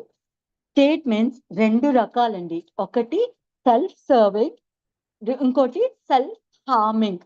అంటే నాకు హార్మ్ చేసే స్టేట్మెంట్, నాకు కష్టం కలిగించే స్టేట్మెంట్, లేకపోతే నన్ను బాధ్యుల్ని చేసే స్టేట్మెంట్ ఏదైనా ఒకటి నేను ఇస్తే అది నాకు సెల్ఫ్ హార్మింగ్. హార్మింగ్ అంటే ఏంటి? హార్మ్ ఏమంటారు తెలుగులో? బాధ కలిగించేదో, ప్రమాదం మేడం. కష్టం కలిగించేదో, లేకపోతే లయబిలిటీ క్రియేట్ చేసేదో, వాట్ ఎవర్, మీకు కాన్సెప్ట్ అర్థమైంది కదా. సో ఇటువంటి స్టేట్మెంట్, నేను ఏని కొట్టాను అని చెప్తే ఇప్పుడు నేను రేపొద్దు నా మీద కేసు అవుతుందా అవ్వదా నేను చేసిన స్టేట్మెంట్ కి? సో ఆ Yes, ma'am. స్టేట్మెంట్ నాకు సెల్ఫ్ హార్మింగ్. నేను చేసిన స్టేట్మెంట్ నేనే కొట్టాను నా నోటితో నేను చెప్తున్నాను, అది నాకు హార్మ్ చేస్తుంది. So it is self harming statement. ఎవరికి వారికి హార్మ్ చేసే స్టేట్మెంట్ వాళ్ళంతటా వాళ్ళే ఇస్తే అది సెల్ఫ్ హార్మింగ్ అవుతుంది. ఎవరికి వాళ్ళకి బెనిఫిట్ అయ్యే స్టేట్మెంట్ చేస్తే, వాళ్ళకి అనుకూలంగా చెప్పుకుంటే ఆ స్టేట్మెంట్ సెల్ఫ్ సర్వింగ్ స్టేట్మెంట్ అవుతుంది. సో స్టేట్మెంట్స్ రెండు రకాలు. వీటిని లీగల్ లాంగ్వేజ్ లో ఏమంటారంటే ఎక్స్కల్పేటరీ, ఇన్కల్పేటరీ అంటారు. సెల్ఫ్ హార్మింగ్, సెల్ఫ్ సర్వింగ్ అనేది లేమెన్ లాంగ్వేజ్. లీగల్ లాంగ్వేజ్ లో లా పరంగా వాడాల్సిన terminology inculpatory statements, exculpatory statements. Culpable homicide మీరు మర్డర్ లో చదువుకొని ఉంటారు కదా, culpable homicide and murder 299 and 300 లో మనం చదువు. కల్పబుల్ అనే పదానికి అర్థం ఏంటండి? ప్రేరితం, ఏంటది? ప్రేరణ మేడం, సపోర్ట్. బాబోయ్, కాదు ఐ టెల్ యూ. కల్పబుల్ అంటే పనిషబుల్, శిక్షార్హం, రైట్? కల్పబుల్ హోమిసైడ్, శిక్షింపబడే హత్యని నువ్వు చేసావు, ఒక వ్యక్తిని చంపావు, నువ్వు శిక్షింపబడతావా పడవా? Right. Culpable is punishable. So ఇక్కడ ఇన్కల్పేటరీ, ఎక్స్కల్పేటరీ అంటే అలాంటిది తీసుకోవాలి. ఇన్కల్పేటరీ అంటే నన్ను లయబుల్ చేసేది, నాకు ఎగెనెస్ట్ గా నేను స్టేట్మెంట్ ఇచ్చుకుంటే అది నాకు inculpatory statement. Self harming statements are inculpatory statements, right? Self serving statements ఏమైతే ఉన్నాయో అవి ఎక్స్కల్పేటరీ, నన్ను లయబుల్ చెయ్యవు అవి, రైట్? సెల్ఫ్ సర్వింగ్ స్టేట్మెంట్స్ అన్నమాట. సో ఇక్కడ ఏం చెప్తారు అంటే సెక్షన్ 21 లోను జనరల్ గా self serving statements are admissions admissible కావు అని చెప్తారు. జనరల్ గా నేను ఫేవరబుల్ గానే చెప్తాను కదా. ఇప్పుడు దొంగని పట్టుకొని దొంగతనం చేసావా అని అడిగితే ఎవరు నిజాయితీగా నేను చేశానండి అని చెప్తారా? 99.99% ఎవరైనా చెప్తారా? చెప్పరు. సో ఎస్, ఏమని చెప్తారు? నేను చేయలేదండి అని చెప్తారు కదా. అది సెల్ఫ్ సర్వింగ్. నేను చేయలేదని నేను చెప్పుకుంటున్నాను. ఈ ఇల్లు నాది అని చెప్తాను, though it is not mine, నేను టెనెంట్ కింద ఉంటాను, ఈ ఇల్లు ఎవరిదంటే నాదండి, నేనే ఓనర్ అని చెప్తాను. అది సెల్ఫ్ సర్వింగ్ స్టేట్మెంట్, రైట్? నాకు అనుకూలంగా నేను చెప్పుకునే స్టేట్మెంట్స్ ఏవైనా సరే సెల్ఫ్ సర్వింగ్ స్టేట్మెంట్స్, రైట్? అవి అడ్మిసిబుల్ కాదమ్మా? అవి అడ్మిసిబుల్ కాదండి, కానీ అది జనరల్ రూల్ అన్నమాట. జనరల్ ప్రిన్సిపల్ ఆఫ్ ఎవిడెన్స్ ఏమిటంటే సెల్ఫ్ సర్వింగ్ స్టేట్మెంట్స్ అడ్మిషన్స్ అవ్వవు, అడ్మిషన్స్ అయినా అడ్మిసిబుల్ కావు. చట్టం దాన్ని కరెక్ట్ ఒప్పుకోదగ్గ ఎవిడెన్స్ కింద తీసుకోదు అనమాట. ఇది జనరల్ రూల్. కానీ చట్టంలో ప్రతి దానికి ఎక్సెప్షన్స్ పెడుతూనే ఉంటారు, ఎందుకంటే అన్ని పరిస్థితులు అన్ని సార్లు ఒకలానే ఉండవు కాబట్టి. దానికి విరుద్ధమైన పరిస్థితులు ఏమైనా వచ్చి ఉంటే దానికి తగ్గ రిలీఫ్ ఉండాలి కాబట్టి ప్రతి దానికి చట్టం చేసిన వాళ్ళు ఎక్సెప్షన్ పెడతారు. సో ఈ కాన్సెప్ట్, ఈ ప్రిన్సిపల్ కి కూడా 2 ఎక్సెప్షన్స్ ఇస్తారనమాట. ఆ ఎక్సెప్షన్స్ సెక్షన్ 21, రైట్? ఇక్కడ ఏం చెప్తారంటే సెల్ఫ్ సర్వింగ్ స్టేట్మెంట్స్ జనరల్ గా అడ్మిసిబుల్ కావు, కానీ ఎప్పుడు అడ్మిసిబుల్ అనడానికి 3 పరిస్థితులు ఇస్తారనమాట. ఆ 3 సిచ్యువేషన్స్ లో సెల్ఫ్ సర్వింగ్ స్టేట్మెంట్స్ అవి అడ్మిషన్స్ కింద తీసుకోవచ్చు, and those admissions are admissible, right? అవి ఏంటి చదువుకుందాం. I'll read the section, అర్థం చేసుకోవడానికి ట్రై చేయండి. Admissions are relevant, right, and may be proved as against the person. As against the person అంటే అది జనరల్ గా ఏ స్టేట్మెంట్ చేసినట్టు వాళ్ళకి ఫేవరబుల్ గా చేసుకున్నారు, దాన్ని వాళ్ళకి అగెనిస్ట్ గా ఎప్పుడు వాడచ్చు అనేది చెప్తారు. Admissions are relevant and may be proved as against the person who makes them. ఎవరు చేస్తున్నారో ఆ స్టేట్మెంట్ ఆ పర్సన్ కి అగెనిస్ట్ గా ఎప్పుడు వాడచ్చు అనేది చెప్తారనమాట. Admissions are relevant and may be proved as against the person who makes them or his representatives. వాళ్ళు చేసిన వాళ్ళు representatives చేసినా సరే, right? And may be proved as against the person who makes them or his representatives in interest. ఇప్పుడు నేను ఒక statement చేశాను అనుకోండి, ఈ ఇల్లు నాది అని చెప్పాను అనుకో, అది ఆ ఇల్లు నాది కాదు అనుకో, రేపు పొద్దున నేను రేపు ఆపోజిట్ పార్టీ వచ్చి ప్రూవ్ చేయాలనుకో ఆ ఇల్లు నాది కాదు అని, వీళ్ళు అబద్ధం చెప్పారు అని చెప్పి కాదు అన్న దానికి ఎవిడెన్స్ ఏమైనా ఉంటే వాళ్ళు తీసుకొని రావచ్చు అనమాట. సో ఇక్కడ నేను ఇచ్చిన సెల్ఫ్ సర్వింగ్ స్టేట్మెంట్ ఏమైతే ఉన్నిందో దాన్ని కాంట్రాడిక్ట్ చేస్తూ వాళ్ళు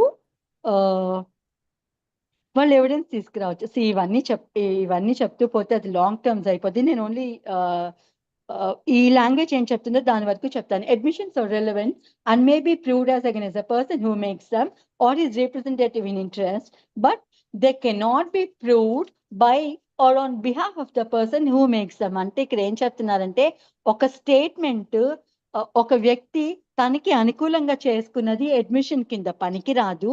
తనకి అగైనెస్ట్ గా చేసుకున్న స్టేట్మెంట్ ఏమైతే ఉన్నిందో అది మాత్రమే అడ్మిసిబుల్ అని చెప్పి పారాగ్రాఫ్ యొక్క అర్థం అన్నమాట. ఆ వ్యక్తి చేసినా ఆ వ్యక్తి యొక్క రిప్రజెంటేటివ్ చేసినా తనకి ఫేవరబుల్ గా చేసుకుంటే కనుక ఆ స్టేట్మెంట్ అడ్మిసిబుల్ కాదు. తనకి అగైనెస్ట్ గా తనకి హార్మ్ చేసే స్టేట్మెంట్ ఏమైతే ఉన్నిందో అది మాత్రమే అడ్మిసిబుల్ అనేది ఇక్కడ జనరల్ రూల్ కింద ఫస్ట్ పారాగ్రాఫ్ లో చెప్తారు. ఎక్సెప్ట్ ఇన్ ఫాలోయింగ్ కేసెస్ అంటే ఎక్సెప్ట్ అంటే మళ్ళీ ఎక్సెప్షన్ అని ఇచ్చారనమాట. అది జనరల్ రూల్, దానికి ఎక్సెప్షన్ ఇస్తారు. అంటే ఏ పరిస్థితుల్లో సెల్ఫ్ సర్వింగ్ స్టేట్మెంట్ అడ్మిషన్ అవుతుంది, అది లీగల్లీ అడ్మిసిబుల్ యాజ్ ఎవిడెన్స్ అనేది కింద 3 పరిస్థితుల్లో చెప్తారనమాట. ఒకటి, an admission may be proved by or on behalf of person making it when it is of such a nature that if the person making it were dead, it would be relevant as between the third person under section 32. ఒక్క ముక్క అర్థం కాదు తెలుసా, 100 సార్లు చదివినా ఇది, but I'll make it feasible to you in Telugu. ఏం చెప్తారు అంటే ఏ వ్యక్తి యొక్క స్టేట్మెంట్ అయితే ఉన్నిందో అతను మరణిస్తే ఆ స్టేట్మెంట్ ని సెక్షన్ 32 కింద వాడుకోవచ్చో అది రెలవెంట్ అవుతుందో మళ్ళీ ఇక్కడ సెక్షన్ 32 తెలియాలి. వీళ్ళు నేటివ్ స్పీకర్స్ కాబట్టి ఇట్లా ఇంగ్లీష్ ని ఇట్లానే రాస్తారు, మనకు అది చాలా కష్టం అవుతుంది. ఈ టర్మినాలజీ మనకి రాదు కూడా, అసలు మనం ట్రై కూడా చేయలేం దీన్ని మార్చడానికి. మనం అసలు అంత టఫెస్ట్ లాంగ్వేజ్ ఉంటుంది వాళ్ళకి, కానీ that is so easy for them. Like so వీళ్ళు ఏం చెప్తారంటే ఏ స్టేట్మెంట్ అయితే సెక్షన్ 32 కింద ఒక వ్యక్తి ఒక స్టేట్మెంట్ చేసి చనిపోతే ఆ స్టేట్మెంట్ సెక్షన్ 32 కింద రెలవెంట్ అవుతుందో అటువంటి స్టేట్మెంట్ సెల్ఫ్ సర్వింగ్ స్టేట్మెంట్ ఏమైతే ఉన్నిందో అది రిలవెంట్ అని చెప్తారు. I give you an example for this. ఒక వ్యక్తి ఏ అనే వ్యక్తిని బి అనే వ్యక్తి షూట్ చేసేసాడు. షూట్ చేస్తే ఏమో చాలా చనిపోయే స్థితిలో ఉన్నాడు అనమాట. సో ఆబ్వియస్లీ హాస్పిటల్ కి తీసుకెళ్ళినప్పుడు అతను ఒక స్టేట్మెంట్ చేస్తాడు, ఎవరు కాల్చారు మిమ్మల్ని అని అడిగితే బి అనే వ్యక్తి కాల్చాడు అని చెప్తారు. రైట్, ఇప్పుడు ఏ చనిపోయారు అనుకో అదేమవుతుంది ఆ స్టేట్మెంట్? అడ్మిసిబుల్.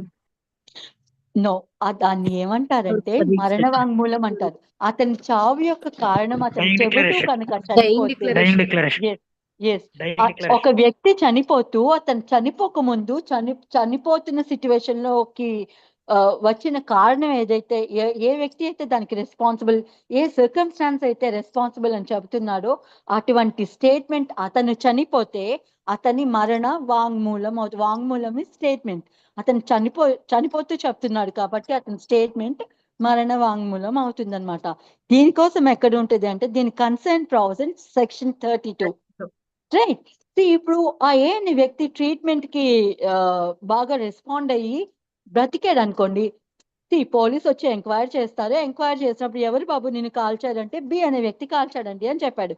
చనిపోయాడు అనుకో, ఇప్పుడు ఏ చేసిన స్టేట్మెంట్ ఏంటంటే సెల్ఫ్ సర్వింగ్ స్టేట్మెంట్. అతనికి ఆ కష్టం ఎందుకు వచ్చిందో అతనికి ఫేవరబుల్ గా చెప్పాడు. బి కాల్చనవచ్చు, కాల్చకపోనవచ్చు. సో ఇప్పుడు భార్యని కాల్చేసినవి ఇటువంటి సిచ్యువేషన్స్ ఉంటాయా? సో అందులో భార్య ఏం చెప్తుంది, నా భర్త నన్ను కాల్చాడని. అది నిజం కానివచ్చు, కాకపోనవచ్చు, బట్ జనరల్ గా చనిపోతున్న వ్యక్తి ఎవరు అబద్ధం చెప్పరని నమ్ముతారు కాబట్టి అది నిజం కిందనే తీసుకుంటారు. అవన్నీ మనం సెక్షన్ 32లో చదువుకుందాం. ప్రస్తుతానికి ఇక్కడ తీసుకోవాల్సింది ఏమిటంటే సెక్షన్ 32 మరణ వాంగ్మూలం గురించి డీల్ చేస్తూ ఉంటుంది. మరణ వాంగ్మూలంతో పాటు ఇంకొక 7 సిచ్యువేషన్స్, ఏ వ్యక్తుల ఒక 4 కైండ్స్ ఆఫ్ సిచ్యువేషన్స్ చెప్తారండి అక్కడ.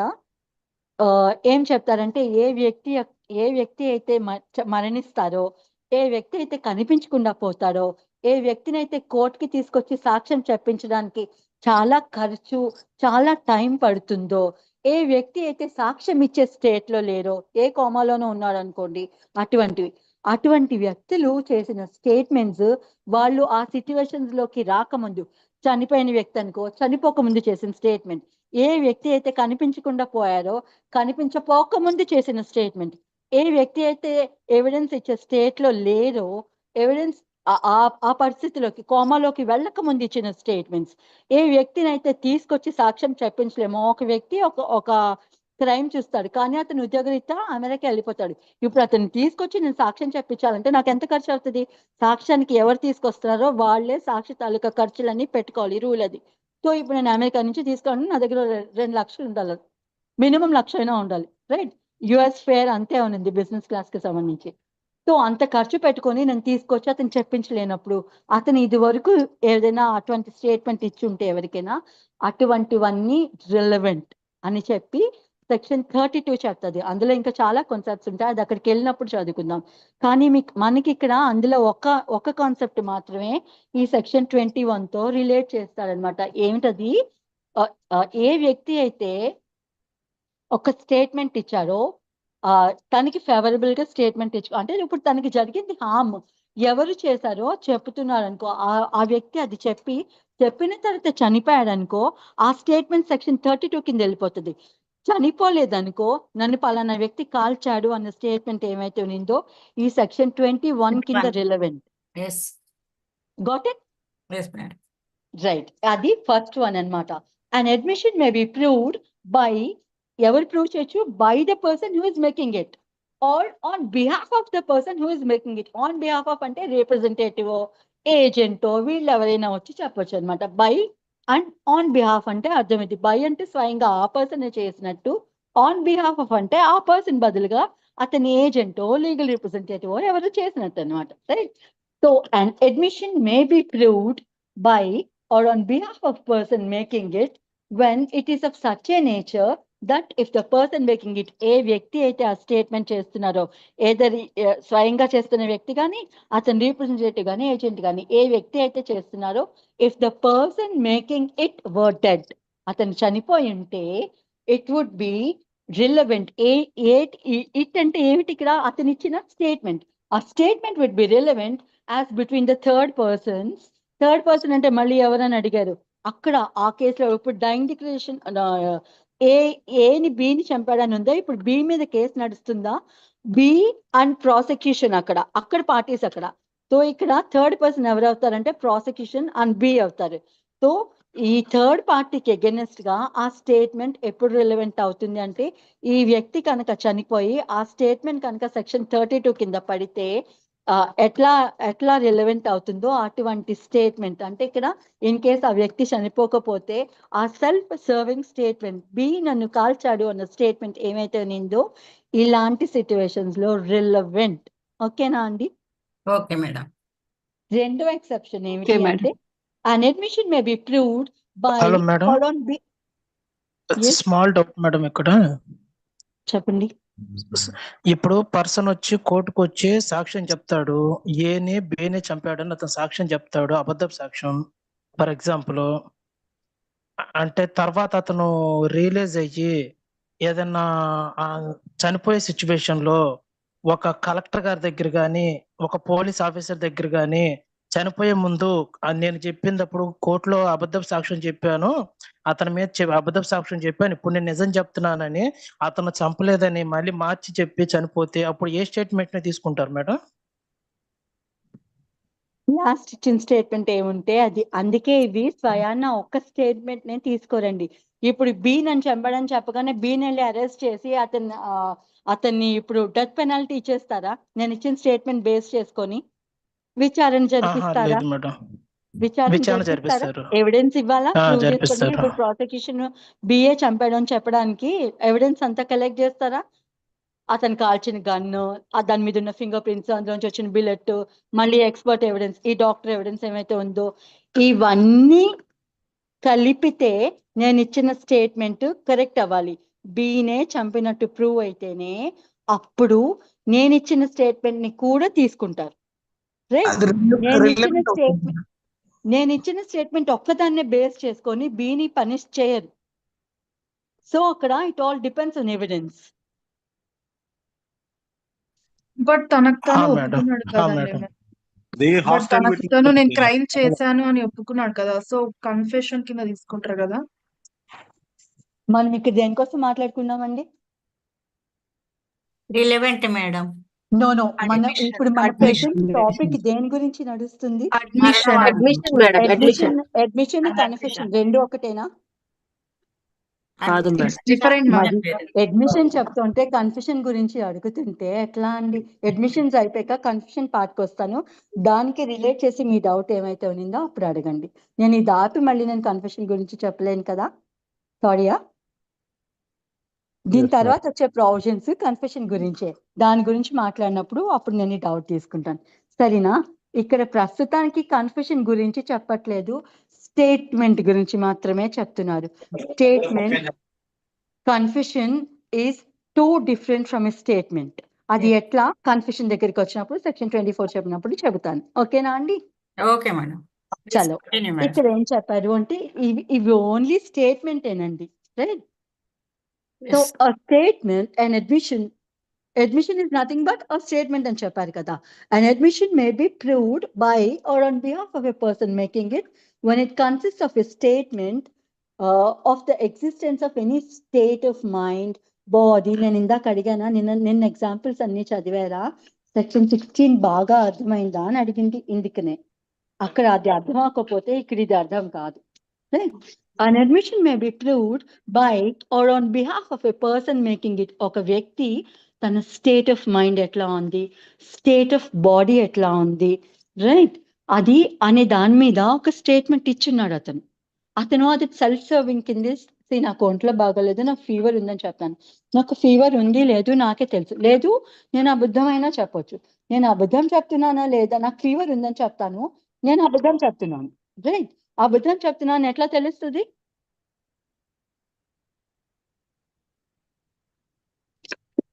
చెప్పండి. నేను ఫీవర్ ఉంది అని చెప్పాను, నాకు ఫీవర్ లేదు వాస్తవానికి, అది అట్లా తెలుస్తుంది? డాక్టరో ఇంకెవరైనా నన్ను తాకి చూస్తే టెంపరేచర్ ఉండాలి, లేదా థర్మోమీటర్ పెట్టి చూస్తే అందులో రికార్డ్ అయి ఉండాలి కదా, రైట్? సో అది state of body, right? State of body నాకు ఫేవరబుల్ గా ఇచ్చుకున్న స్టేట్మెంట్ ఏమైతే ఉన్నిందో, నాకు ఫీవర్ ఉంది, ఇవి రెండు ఒక కాన్సెప్ట్, దాని మీద అట్లా పెట్టుకోండి. And then state of mind కి సంబంధించిన కాన్సెప్ట్స్ ఏముంటాయి? Intention, knowledge, motive, ill will, good will, ఇవన్నీ ఉన్నాయా? ఇవన్నీ ఏం ఫ్యాక్ట్స్ అని చెప్పానండి? సైకలాజికల్ ఫ్యాక్ట్స్ కదా, అవి బయటికి కనిపించవు. నా ఇంటెన్షన్ ఏమిటి నాకు మాత్రమే తెలుస్తుంది, unless I put it in deed. నేను నా ఇంటెన్షన్ ని చూపించడానికి నేను ఏదైనా పని చేస్తే ఆ పనిలో తెలియాలి తప్పితే, నేను ఊరికే ఒక వ్యక్తిని నేను కొట్టాలనుకున్నాను లేదా చంపాలనుకున్నాను, అది నా బ్రెయిన్ లోనే ఉంది, ఇంకెవరికైనా తెలుస్తుందా? తెలుస్తుందా?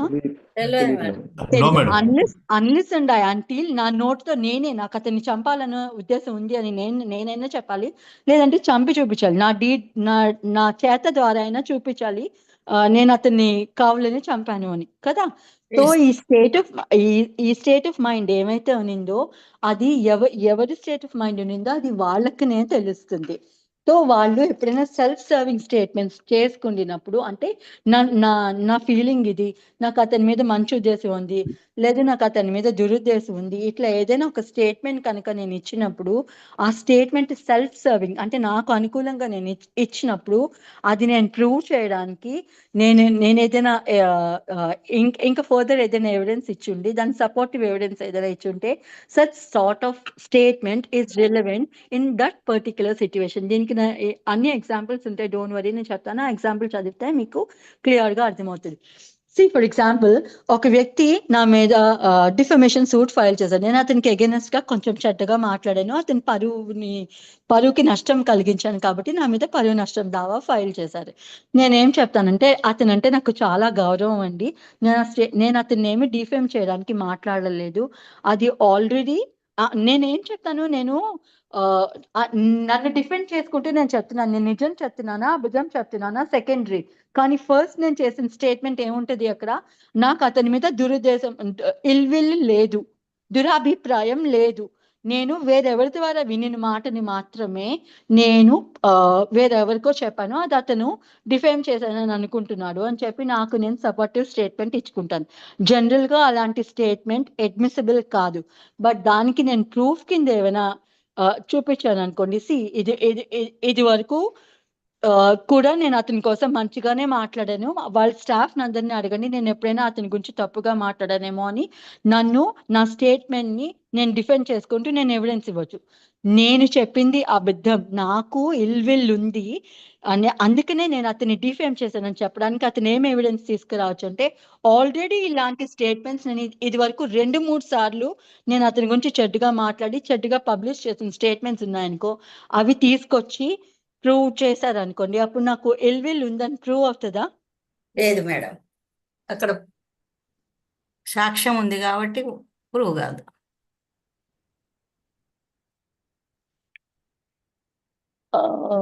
Wait, I'll try to make it a bit clear. Let me think for 2 seconds. See, ఇందులో ఉండే ఎగ్జాంపుల్ తీసుకుందాం, మీకు అర్థమవుతుందేమో చూద్దాం.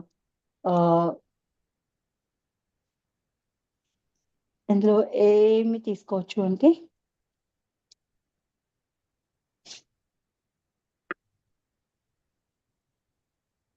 సి అనే ఇల్లస్ట్రేషన్ తీసుకోరా, సి వద్దు,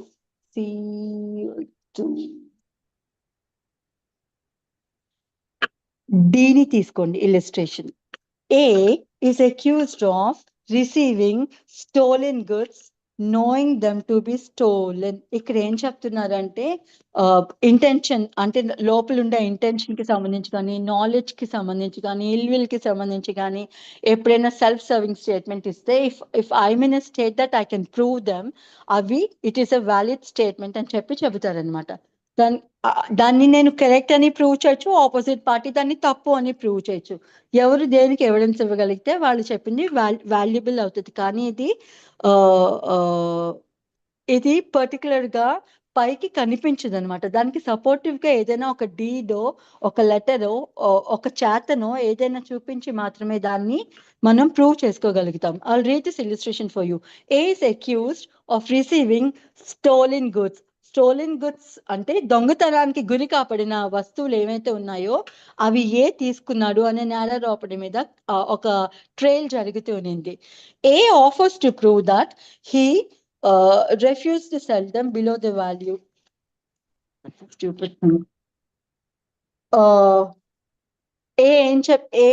ఏమి ఎవిడెన్స్ తీసుకొస్తున్నా అంటే దానికన్నా తక్కువ వాల్యూకి దాన్ని అమ్మడానికి ట్రై చేస్తున్నట్టు అతను ప్రూవ్ చేసుకోవడానికి ట్రై చేస్తాడనమాట.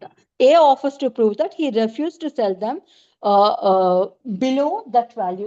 ఇప్పుడు ఒక బంగారు నగ ఉంది, అదొక ₹1,00,000 వాల్యూ. దొంగ నగ అయితే దాన్ని ఏం చేస్తారంటే ఎంతో కొంత వస్తే చాలు అనుకొని ఇప్పుడు దాన్ని 20,000కో 5,000కో 10,000కో అమ్మేయడానికి ట్రై చేస్తే జనరల్ గా కొనుక్కునే వ్యక్తికి ఏం డౌట్ వస్తుందండి, ఇది దొంగ నగ అంటే సౌండ్ అనిపిస్తుంది కదా. ₹1,00,000 వర్త్ నెక్లెస్ ని 5,000కి అమ్మేస్తున్నాను అంటే ఎంత డైనెసిటీలో ఉన్నా మరి 5,000కి అమ్మేరు కదా.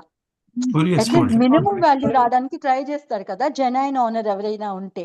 సో ఇట్లా అనుమానం రావచ్చు కదా, ఇదేమో దొంగ వస్తువేమో అందుకే ఇంత తక్కువ దానికి అమ్మేస్తున్నారేమో అని.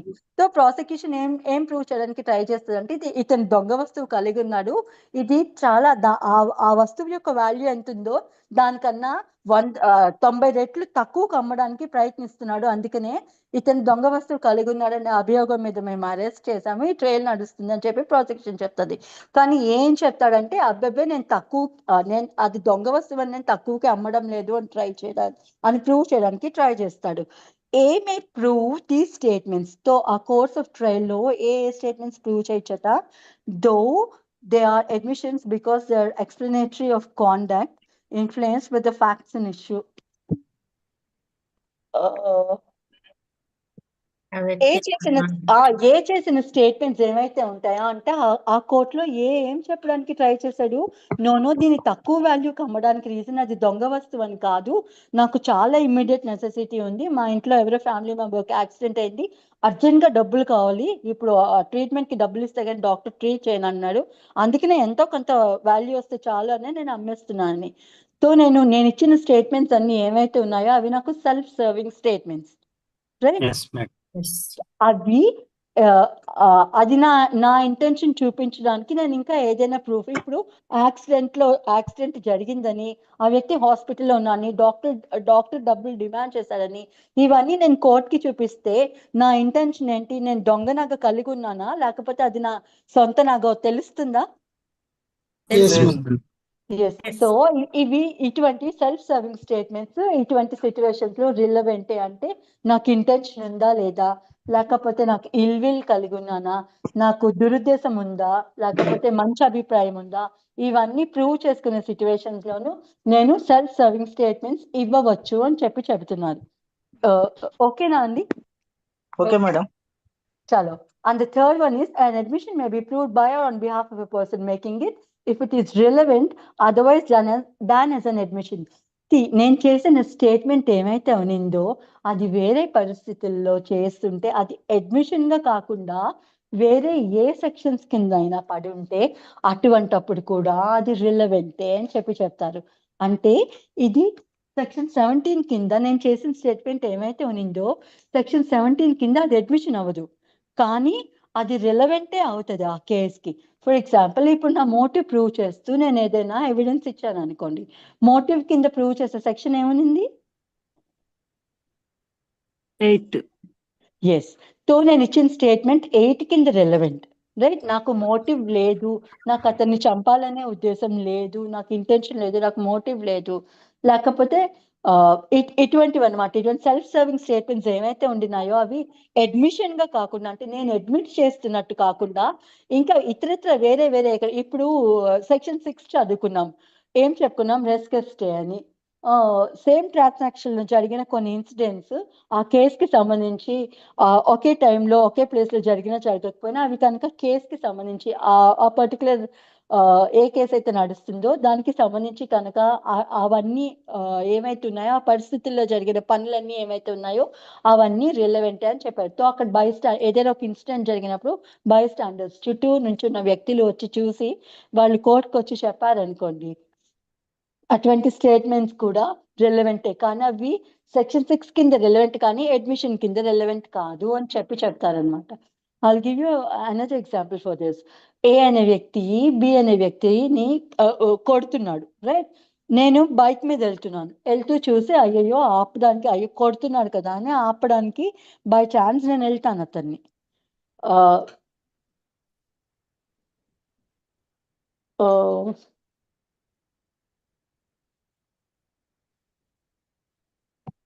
దీని కనెక్టివిటీ సెట్ అవుతుంది. So these are all my examples. Actually మీకు అర్థమయ్యేలా అట్లా చెప్పాలనుకుంటే నాకు అర్థం కాలేదు. Self serving statements.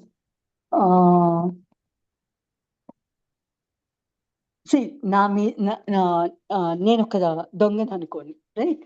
ఏ అనే వ్యక్తి ఒక దొంగ, అతను దొంగతనం చేయడానికి వెళ్తాడు ఒక ఇంటికి. వెళ్తున్నప్పుడు ఏ ఇంట్లో అయితే ఒక వ్యక్తి పడుకొని ఉండినాడో అతని రూమ్ లోకి వెళ్ళి అతని నగలు తీయడానికి బీరో ట్రై చేస్తుండగా ఆ బెడ్రూమ్ డోర్ ఓపెన్ అవుతుంది.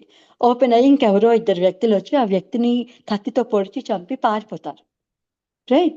పారిపోయినప్పుడు నేను వచ్చి నా ఎవిడెన్స్ ఇస్తాను. నన్ను పోలీసు ఎలాగో ట్రేస్ చేస్తారు. మొత్తానికి నేను వచ్చి ఏమైనా ఎవిడెన్స్ ఇస్తానంటే నేను హత్య చూసానండి, ఈ పలానా 2 వ్యక్తులు చంపారు అని చెప్తాను.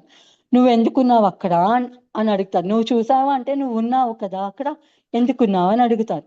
ఎందుకున్నావు అని అడిగినప్పుడు నేను దొంగనండి, దొంగతనం చేయడానికి వచ్చాను, అందుకే అక్కడ ఉన్నానని చెప్తానా? చెప్పాలి. చెప్పను. చెప్పరు నేను మేడం. ఏదో ఆ ఇంట్లో ఏదో పని ఉందండి, లేదా నేను ఆ ఇంట్లో పని ఉందండి, ఏదో ఒకటి పని చేయడానికి వెళ్ళాను, అనుకోకుండా శబ్దం అయితే ఏంటో శబ్దం అవుతుందని నేను వెనకాల తలుపు వెనకాలకి వెళ్ళి దాక్కున్నాను. ఈలోగా ఇద్దరు వచ్చి వ్యక్తిని చంపేశారని. సో ఇక్కడ నేను చేసింది ఏమిటంటే సెల్ఫ్ సర్వింగ్ స్టేట్మెంట్ అన్నమాట. ఆ స్టేట్మెంట్ నాకు అడ్మిసిబుల్ గా నేను చెప్పుకుంటాను. అది అది జనరల్ గా అది అడ్మిసిబుల్ కాదు, కానీ కొన్ని సిచ్యువేషన్స్ లో అది ఎట్లా అడ్మిసిబుల్ అంటే, ఇప్పుడు పోలీస్ వచ్చి నా మీద, నేను అక్కడ దొరికానండి, ఈ ఇద్దరు చంపిన వ్యక్తులు ఎవరు దొరకలేదు, నేను పోలీస్ కి దొరికాను. అదే అంటే దొంగ ఎవరైతే ఉన్నారో అతను దొరికారు. అతని మీద ఏం చెప్పారంటే హత్యా నేరం పెట్టారు, అంటే ఈ వ్యక్తిని అతనే చంపాడని. ఇప్పుడు ఇతను ఏం చెప్తాడు అంటే, అయ్యో ఈ హత్యకి నాకు ఏం సంబంధం లేదు, నేను దొంగతనం చేయడానికి మాత్రమే వెళ్ళాను. అది self serving statement. Self serving statement కి నేను చెప్తున్నాను, ఎక్కువ పనిష్మెంట్ పడకుండా, హత్యనేరంలో ఉండకుండా నేను నా సెల్ఫ్ సర్వింగ్ గా నేనేం చెప్తాను, నేను దొంగ నేను ఒప్పుకుంటున్నాను. ఒప్పుకున్నప్పుడు అటువంటి సిచ్యువేషన్ లో సెల్ఫ్ సర్వింగ్ స్టేట్మెంట్ ఏమైతే ఉన్నిందో అవి అడ్మిసిబుల్, కానీ అవి స్టేట్మెంట్ కింద రాదు.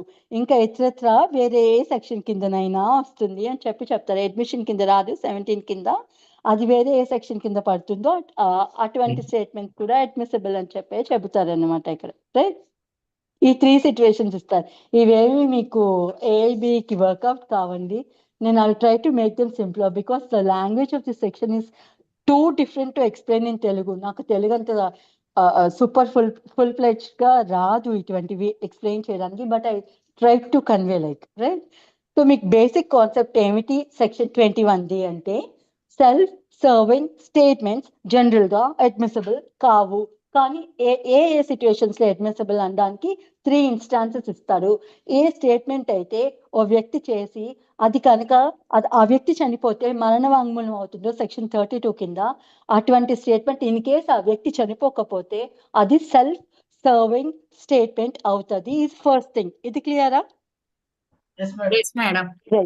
ఏ స్టేట్మెంట్ అయితే నా బాడీ ఎట్లా ఉంది, నా ఇంటెన్షన్, నా స్టేట్ ఆఫ్ మైండ్ ఎట్లా ఉంది అని చెప్పడానికి నాకు ఫేవరబుల్ గా నేను ఏదైనా స్టేట్మెంట్ చేస్తే అది కూడా ఆ కేసుకి సంబంధించి అడ్మిషన్ అవుతుంది. అది రిలవెంట్. ఇది అర్థమైందా అండి? అయింది మేడం.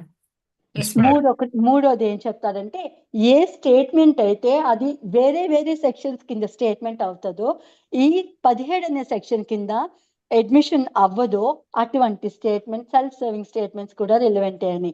ఇక్కడ అడ్మిషన్ అవ్వని స్టేట్మెంట్స్ ఏమవుతుంది, అడ్మిషన్ అవ్వాలంటే ఎవరు చేయాలని చెప్పారు, ఈ కొన్ని పార్టీస్ చెప్తారు, parties to the suit or agents or parties who have interested, వీళ్ళు చేస్తేనే. అండ్ ఈ సెక్షన్స్ లో ఇచ్చిన సర్కమ్స్టాన్సెస్ ఏవైతే ఉన్నాయో ఆ సర్కమ్స్టాన్సెస్ కి సంబంధించి, అంటే ఆ కేస్ కి సంబంధించి మాత్రమే వాళ్ళకి కనెక్షన్ ఉండి కనుక ఇస్తేనే అటువంటి స్టేట్మెంట్ అడ్మిషన్ అవుతుంది అని సెక్షన్ 17 చెప్పింది కదా.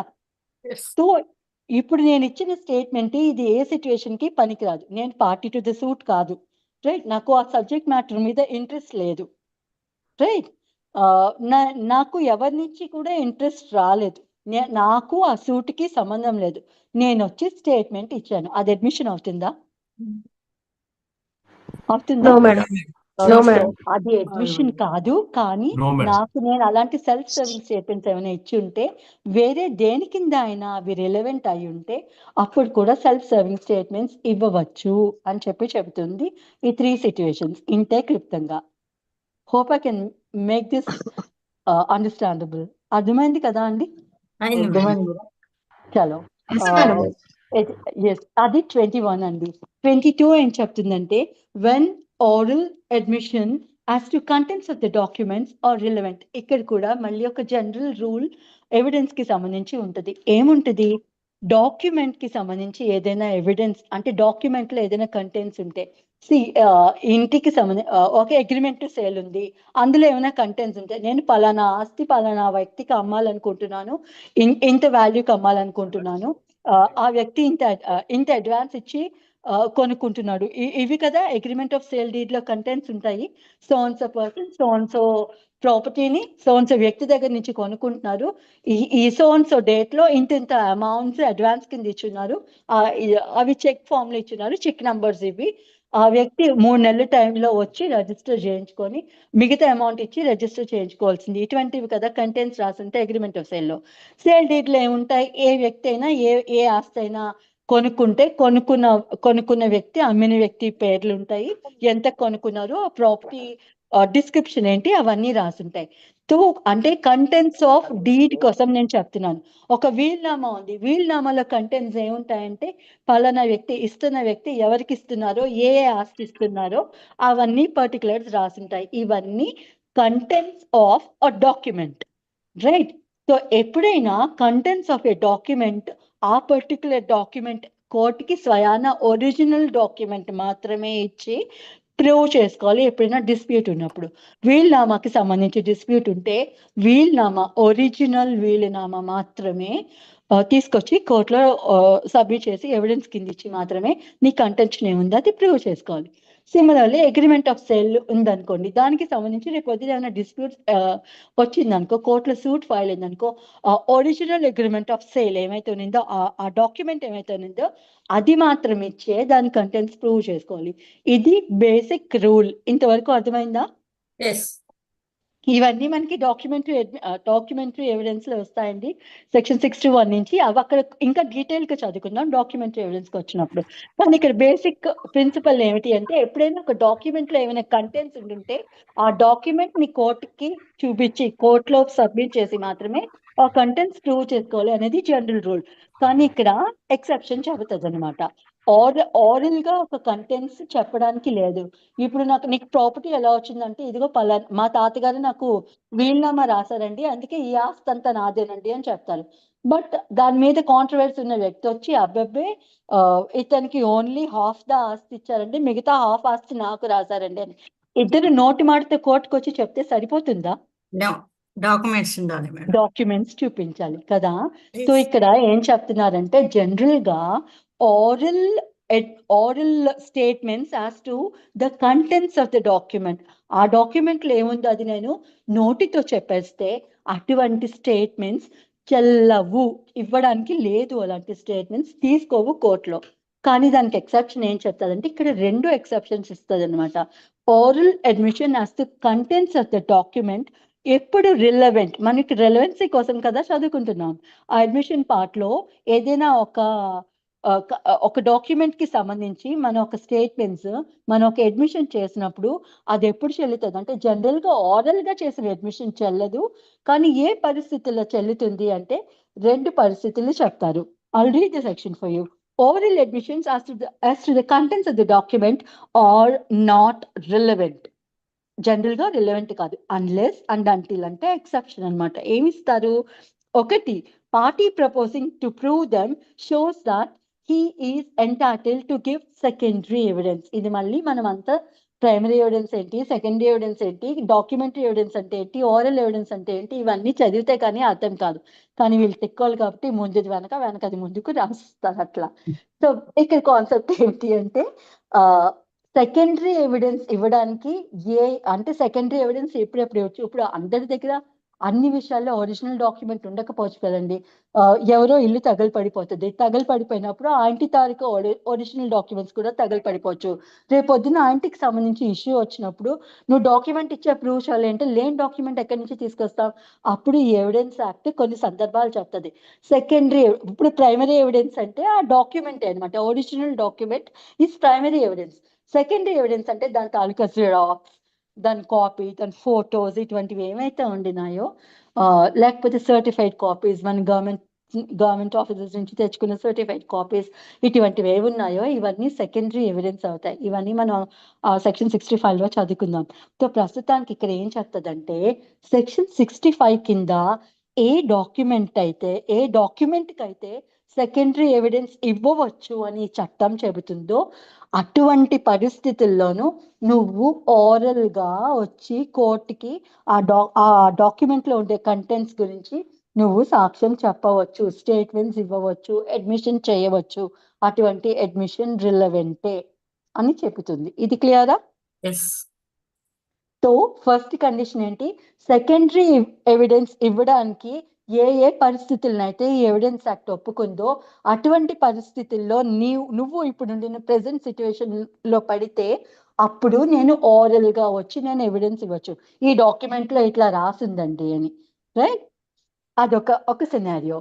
రెండు సిచ్యువేషన్ లోను ఎప్పుడు ఓరల్ గా నేను ఎవిడెన్స్ ఇవ్వచ్చు, ఒక డాక్యుమెంట్ లో ఏముంది అనే దానికోసం నేను ఓరల్ గా నోటి మాట ద్వారా సాక్ష్యం ఎప్పుడు ఇవ్వచ్చు అంటే ఫస్ట్ సిచ్యువేషన్, సెకండరీ ఎవిడెన్స్ ఇచ్చే ఛాన్సెస్ ఉండినప్పుడు.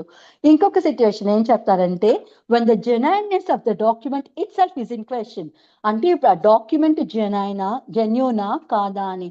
ఇప్పుడు ఈ సేల్ డీడ్ నేను ఒరిజినల్ అని చెప్తాను, అది అసలు ఒరిజినల్ సేల్ డీడే కాదు, అవునా కాదా అనే డిస్ప్యూట్ ఉండినప్పుడు నేను వచ్చి అప్పుడు ఆ జెన్యున్నెస్ గురించి సాక్ష్యం ఇవ్వచ్చు, అందులో ఉండే కంటెంట్స్ గురించి నేను సాక్ష్యం ఇవ్వను. ఇప్పుడు నేను ఎక్స్పర్ట్ అనుకోండి, ఆ డాక్యుమెంట్ ఫార్జ్ చేయబడి ఉన్నిందనుకో, ఆ సిగ్నేచర్ ఏమైతే ఉన్నిందో అది దొంగ సంతకం అనుకోండి, నేను ఎక్స్పర్ట్, నేను వచ్చి ఒక స్టేట్మెంట్ ఇవ్వచ్చు ఆ డాక్యుమెంట్ కోసం. డాక్యుమెంట్ లో కంటెంట్స్ కోసం ఇవ్వట్లేదు, ఆ డాక్యుమెంట్ ఫార్జ్ చేయబడింది అని మాత్రం నేను ఓరల్ గా ఎవిడెన్స్ ఇవ్వవచ్చు. డన్? అర్థం కాలా? కోర్టు నమ్ముతుందా మేడం మరి ఓవరాల్ గా చెప్పినప్పుడు డాక్యుమెంట్స్ లేవు? అదే కదా నేను చెప్పేది. ఇక్కడ ఏం చెప్తున్నారు, when the genuineness of the Expert document opinion. is in question, ఆ డాక్యుమెంట్ జెన్యూనా కాదా. ఇప్పుడు ఒక వీల్నామా జెన్యూన్ అని చెప్తాడు, జెన్యూన్ కాదని ఆబ్వియస్లీ ఆపోజిట్ పార్టీ అంటారు. ఇప్పుడు జెన్యూనా కాదా అని చెప్పగల వ్యక్తులు ఎవరు ఉంటారు ఇప్పుడు ఒక వీల్నామాకు సంబంధించి? గెస్ చేసి చెప్పండి. అటాస్టర్స్ ఉంటారు మేడం. Witness or ఇంకా expert స్క్రైబ్ opinion. ఉండొచ్చు. తర్వాత ఎస్ అబ్సల్యూట్లీ. ఇప్పుడు వాళ్ళు వచ్చి ఈ డాక్యుమెంట్ జెన్యూనే అండి, మేం చూసాము అతను రాయడం అని చెప్పి నేను సాక్ష్యం ఇవ్వచ్చా? ఇవ్వచ్చు ఓవరాల్. అదే చెప్తున్నారు. So statement as to genuineness of the document is in question. ఒక డాక్యుమెంట్ జెన్యూనా కాదా అనేది కోర్టులో ప్రశ్నగా ఉండినప్పుడు అది జెన్యూనే అని తెలిసిన వ్యక్తి ఎవరైతే ఉన్నారో వారిని తీసుకొని వచ్చి మనం సాక్ష్యంగా చెప్పించవచ్చు. వాళ్ళు ఇచ్చిన ఎవిడెన్స్ ఓరల్ గా చెల్లుతుంది. మీరు ఇక్కడ గమనించాల్సింది ఏమిటంటే చెల్లడం వేరే, అడ్మిసిబిలిటీ వేరే, రిలవెన్సీ వేరే. మనం ఇక్కడ రిలవెంట్ కోసమే మాట్లాడుతున్నాం. ఈ వ్యక్తి వచ్చి స్క్రైబ్ కానీ ఎవరైతే విట్నెస్ ఉన్నారో వాళ్ళు కానీ వచ్చి సాక్ష్యం ఇవ్వచ్చా? ఇప్పుడు వాళ్ళు ఒరిజినల్ గా స్క్రైబా కాదా, వాళ్ళు విట్నెసా కాదా, ఇవన్నీ సెకండరీ. మనము అడ్మిసిబిలిటీ, ఇప్పుడు వాళ్ళు ఇచ్చిన సాక్ష్యం చెల్లుతుందా లేదా అని దానికోసం మనం మాట్లాడట్లేదు. వీళ్ళు వచ్చి ఇచ్చిన ఎవిడెన్స్ కోర్టు తీసుకోవచ్చా తీసుకోకూడదా అనేది issue. Admissibility is different from relevancy అండి. ఇవి కూడా ఇవన్నీ చాలా టెక్నికల్ టర్మ్స్ అన్నమాట. అందుకే ఎవిడెన్స్ యాక్ట్ చిన్నంగా చదువుకోవాలి. మీకు ఏబీ ఎగ్జామ్ ఒక వారం రోజుల్లో ఉందని మీరు కాలేజ్లో సంవత్సరం చదివిన ఎవిడెన్స్ యాక్ట్ ని నన్ను ఇంత షార్ట్ కట్ లో చెప్పమంటే అది తెలుగులోను అది ఎంత డిఫికల్ట్ తెలుసా నాకు. But I'm trying my max to make it understandable to you. ప్రతి వర్డ్ అర్థమయ్యేటట్టు చెప్పడానికి నేను ట్రై చేస్తున్నాను. సో అడ్మిసిబిలిటీ వేరే, రిలవెన్సీ వేరే. అడ్మిసిబిలిటీ గురించి నేను చెప్పలేదు. కోర్టు దాన్ని అడ్మిట్ చేసుకుంటుందా లేదా అనేది అనవసరం. ప్రస్తుతానికి ఆ కేసుకి సంబంధించిందా కాదా. మనం ఏం చదువుకుంటున్నాము, సాక్ష్యాలని, ఏ పరిస్థితుల్ని మనం రెలవెంట్ గా కోర్టులో రెలవెన్సీ కోసం మనం చదువుకుంటున్నాం అంతే. ఏ పరిస్థితి పలానా కేసుకి రిలవెంట్, ఏ వ్యక్తి ఇచ్చిన సాక్ష్యం పలానా కేసుకి రిలవెంట్, ఇది రిలవెంటా కాదా, కేసుకి సంబంధించిందా కాదా వరకే మనం చదువుకుంటాం. ఇదంతా రెలవెన్సీలో పార్ట్ కదా. అంటే ఓవరాల్ అనేది కోర్టు యాక్సెప్ట్ చేస్తుంది, అంటే తర్వాత నమ్ముతుందా లేదా అనేది second part. Secondary. Yes, you got this. అది మళ్ళీ మనం ఎవిడెన్స్ ద్వారా ప్రూవ్ చేసుకుంటాం. వచ్చిన అతను గవర్నమెంట్ ఆఫీసర్ వచ్చి చెప్పాడు అనుకోండి, కోర్టు నువ్వు చెప్పింది నేను నమ్మనని అనడానికి లేదు కదా. It's accept. అడ్మిసిబిలిటీ గురించి మనం తర్వాత మాట్లాడుకుందాం. ప్రస్తుతానికి ఏది రిలవెంట్, ఆ కేసుకి సంబంధించి ఏది రిలవెంట్ అని మాత్రమే చదువుకుంటున్నాం. ఒకే ట్రాన్సాక్షన్ లో జరిగిన ఈవెంట్స్ అన్ని రిలవెంట్ అని చదువుకున్నాం సెక్షన్ 6 లో. రైట్, సెక్షన్ 7 లో ఏం చదువుకున్నాం? అయ్యయ్యో ఇలా మర్చిపోతే రేపు ఎగ్జామ్ ఎలా రాస్తారండి? సెక్షన్ 7 లో ఏం చదువుకున్నాం? Facts ma'am. Effect of at least facts. చూస్ అయినా చెప్పొచ్చు కదా. Yes Occasion, Facts cause which are of the effect occasion of a fact Yes. or or issue, the madam. Yes. Section 8 లో ఏం చదువుకున్నాం? Motive, preparation and previous conduct Depend- conduct, అది madam. అది రిలవెంటా కాదా, ఎప్పుడు రిలవెంట్ అవుతుంది అని చదువుకున్నాం. సెక్షన్ 9 లో Fact necessary to explain or Introduce introduce relevant facts, madam. సరే, అందులో ఒక 5 కాన్సెప్ట్స్ ఉంటాయి, అవన్నీ రిలవెంట్ అని చదువుకున్నాం. సెక్షన్ 10 లో కాన్స్పిరసీ కోసం చదువుకుంటాం. కాన్స్పిరసీకి Yes. సంబంధించిన ఆ కాన్స్పిరేటర్స్ ఎవరైతే మాట్లాడుకున్నారో చేశారో అవన్నీ రిలవెంట్. ఇక్కడ కాన్సెప్ట్ రిలవెన్స్, ఇది మీకు అర్థమవుతుందా? ఏమేమి కేస్ కి రిలవెంట్ అనేవి మాత్రమే మనం చదువుకుంటున్నాం, అడ్మిసిబిలిటీ గురించి కాదు. సో మీరంతా ఆలోచించొద్దు. ఎవిడెన్స్ యాక్ట్ ఇంకెప్పుడైనా మళ్ళీ విపులంగా చెప్పగలిగినప్పుడు అవన్నీ కూడా నేను ఎక్స్ప్లెయిన్ చేస్తాను. సో ప్రస్తుతానికి రిలవెంట్ వరకే తీసుకోండి. ఓరల్ అడ్మిషన్స్ జనరల్ గా కంటెంట్స్ ఆఫ్ డాక్యుమెంట్స్ కి సంబంధించి చేయడానికి లేదు. ఒక డాక్యుమెంట్ ప్రూవ్ చేయాలంటే ఒక contents of the document prove చేయాలి అంటే ఆ డాక్యుమెంట్ ని కోర్టులో స్వయాన ఆ డాక్యుమెంట్ ని మాత్రమే కోర్టులో ఎవిడెన్స్ కింద ఇచ్చి ప్రూవ్ చేస్తామనేది జనరల్ రూల్. కానీ ఎప్పుడు ఇవ్వచ్చు అంటే 2 సందర్భాల్లో చెప్తారు. ఒకటి, ఎవిడెన్స్ యాక్ట్ సెకండరీ ఎవిడెన్స్ ఇవ్వచ్చు అని ఏ సందర్భాల్లో చెప్పిందో అటువంటి దాంట్లో సెకండరీ ఎవిడెన్స్ లో చెప్తారన్నమాట. ఆరల్ ఎవిడెన్స్ ఎప్పుడు ఇవ్వచ్చు డాక్యుమెంట్స్ కి సంబంధించి అని. సో అక్కడ చెప్తారు కాబట్టి మీకు ఇంకా అర్థం కాలేదు. సెకండరీ ఎవిడెన్స్ చదివినప్పుడు మనం దీన్ని రిలేట్ చేసుకుందాం, అప్పుడు బాగా అర్థం అవుతుంది. డైన్ డిక్లరేషన్ చదువుతున్నప్పుడు మనం 32 చదువుతున్నప్పుడు 21 రిలేట్ చేసుకుందాం, అప్పుడు ఆ 21 బాగా అర్థమవుతుంది. ఓకేనా అండి? ప్రస్తుతానికి కాన్సెప్ట్స్ ఇట్లా గుర్తు పెట్టుకోండి. సో సెకండరీ ఎవిడెన్స్ ఇచ్చే సందర్భాలు ఏమైతే ఉండినాయో అటువంటి సందర్భాల్లో ఆరల్ ఎవిడెన్స్ ఇవ్వవచ్చు, నోటి మాటతో ఎవిడెన్స్ ఇవ్వవచ్చు. 2, ఆ డాక్యుమెంట్ జెన్యునా కాదా అనేది క్వశ్చన్ లో ఉండినప్పుడు అటువంటప్పుడు కూడా ఆ జెన్యున్నెస్ గురించి తెలిసి మాట్లాడగల వ్యక్తులు ఎవరైతే ఉన్నారో, ఇప్పుడు ఆ డాక్యుమెంట్ లో జెన్యునా కాదా అంటే జనరల్ గా డాక్యుమెంట్ జెన్యునా కాదా అంటే డాక్యుమెంట్ వ్యాలిడ్ డాక్యుమెంట్ ఎప్పుడు అవుతుంది? అది సంతకం చేసినప్పుడు కదా, ఎగ్జిక్యూట్ చేసినప్పుడు కదా. Execution is nothing but signing A document. So ఇక్కడ కాన్సెప్ట్ ఎక్కడ వస్తుంది అంటే సిగ్నేచర్ కోసం వస్తుంది. డాక్యుమెంట్ జెన్యునా కాదా అంటే ఎవరైతే ఎగ్జిక్యూట్ చేశారో అదే వ్యక్తి దాని మీద సంతకం పెట్టారా లేదా అనేది ఇక్కడ కాన్సెప్ట్. సో సంతకం పెట్టారా లేదా అనేది ఎవరు చెప్పగలుగుతారు? అతనే సంతకం పెట్టాడు అనేది చూసిన వాళ్ళు చెప్పగలుగుతారు. లేదా ఎక్స్పర్ట్ కి పంపిస్తే, హ్యాండ్ రైటింగ్ ఎక్స్పర్ట్ కి పంపిస్తే అతను సైంటిఫిక్ గా దాన్ని అనలైజ్ చేసి అది అతని ఒరిజినల్ సంతకమా కాదా చెప్పగలుగుతాడు. అవునా? సో ఇప్పుడు ఎక్స్పర్ట్ వచ్చి నువ్వు మళ్ళీ నాకు రాసి చూపించు, నువ్వు మొత్తం నాకు ఈ స్ట్రోక్ కరెక్టా కాదా, ఈ స్ట్రోక్ అయితేనే అది ఉందా లేదా, అవన్నీ అతను సైంటిఫిక్ నాలెడ్జ్ తో చెప్పలేడు కదా. అతనికి ఉన్న నాలెడ్జ్ తో అతను కన్క్లూషన్ ఏమిస్తాడు? అది అతని సంతకమా కాదా అని మాత్రమే చెప్పగలుగుతాడు. ఇప్పుడు నాలా ఫస్ట్ నుంచి ఫారెన్సిక్ సైన్స్ అంతా చెప్పుకొని రాలేడు కదా. ఇదిగోండి ఈ స్ట్రోక్ పైకి వెళ్తే ఇది ఒరిజినల్, ఈ పెన్ను గట్టిగా పట్టుకొని రాస్తే అది ఒరిజినల్, ఇతను తేల్చి రాశాడు కాబట్టి అది ఫార్జరీ అండి. ఇట్లా సైంటిఫిక్ థింగ్స్ అన్ని అతను చెప్పక్కర్లేదు. ఆ డాక్యుమెంట్ ఒరిజినల్ కాదా అతని నాలెడ్జ్ ఉపయోగించి అతను చెబితే ఓరల్ గా ఆ పర్టిక్యులర్ స్టేట్మెంట్ రిలవెంట్. ఓకే, చలో, this is about 22. And finally 22 ఏం చెప్తుంది? 22 జనరల్ గా నార్మల్ డాక్యుమెంట్స్ కోసం మాట్లాడుతుంది. 22A ఎలక్ట్రానిక్ డాక్యుమెంట్ గురించి మాట్లాడుతుంది. Genuineness of an electronic document. Electronic document అంటే ఏమని చెప్పుకున్నాం? అన్ని పెన్ డ్రైవ్స్ కానీ, ఫ్లాపీస్ కానీ, కాంపాక్ట్ డిస్క్, సిడి కానీ, ఇటువంటివి ఏమైతే ఉన్నాయో మనం ఒక కంప్యూటర్ నుంచి ఏదైనా సోర్స్ లోకి ఇన్ఫర్మేషన్ ట్రాన్స్ఫార్మ్ చేస్తే ఏ సోర్స్ కి అయితే దాన్ని ట్రాన్స్ఫార్మ్ చేసామో అటువంటివన్నీ ఎలక్ట్రానిక్ డాక్యుమెంట్స్ అవుతాయి. సో ఆ ఎలక్ట్రానిక్ డాక్యుమెంట్ అందులో ఉండే కంటెంట్స్ కోసం కూడా మళ్ళీ ఇక్కడ మాట్లాడట్లేదు.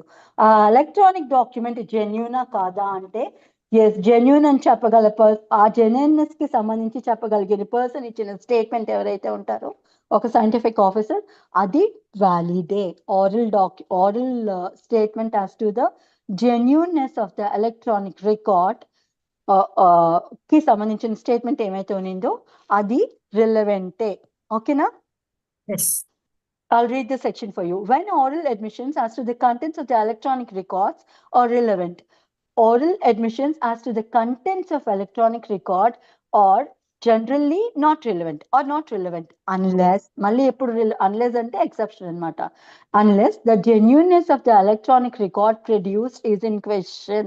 ఇది కొంచెం తికమకగా ఉంటుంది. ఈ కంటెంట్స్ ఏమిటి, ఈ జెన్యూన్నెస్ ఏమిటి అని. కంటెంట్స్ అంటే దాని లోపల ఉండిన అంశాలు, జెన్యూన్నెస్ అంటే ఏది అయితే మనం ఏ మార్గం ద్వారా ఆ కంటెంట్స్ చూపిస్తున్నామో దాన్ని జెన్యూన్నెస్ కోసం మనం మాట్లాడుతున్నాం. ఇందాక మాట్లాడుకునింది డాక్యుమెంట్, రైట్?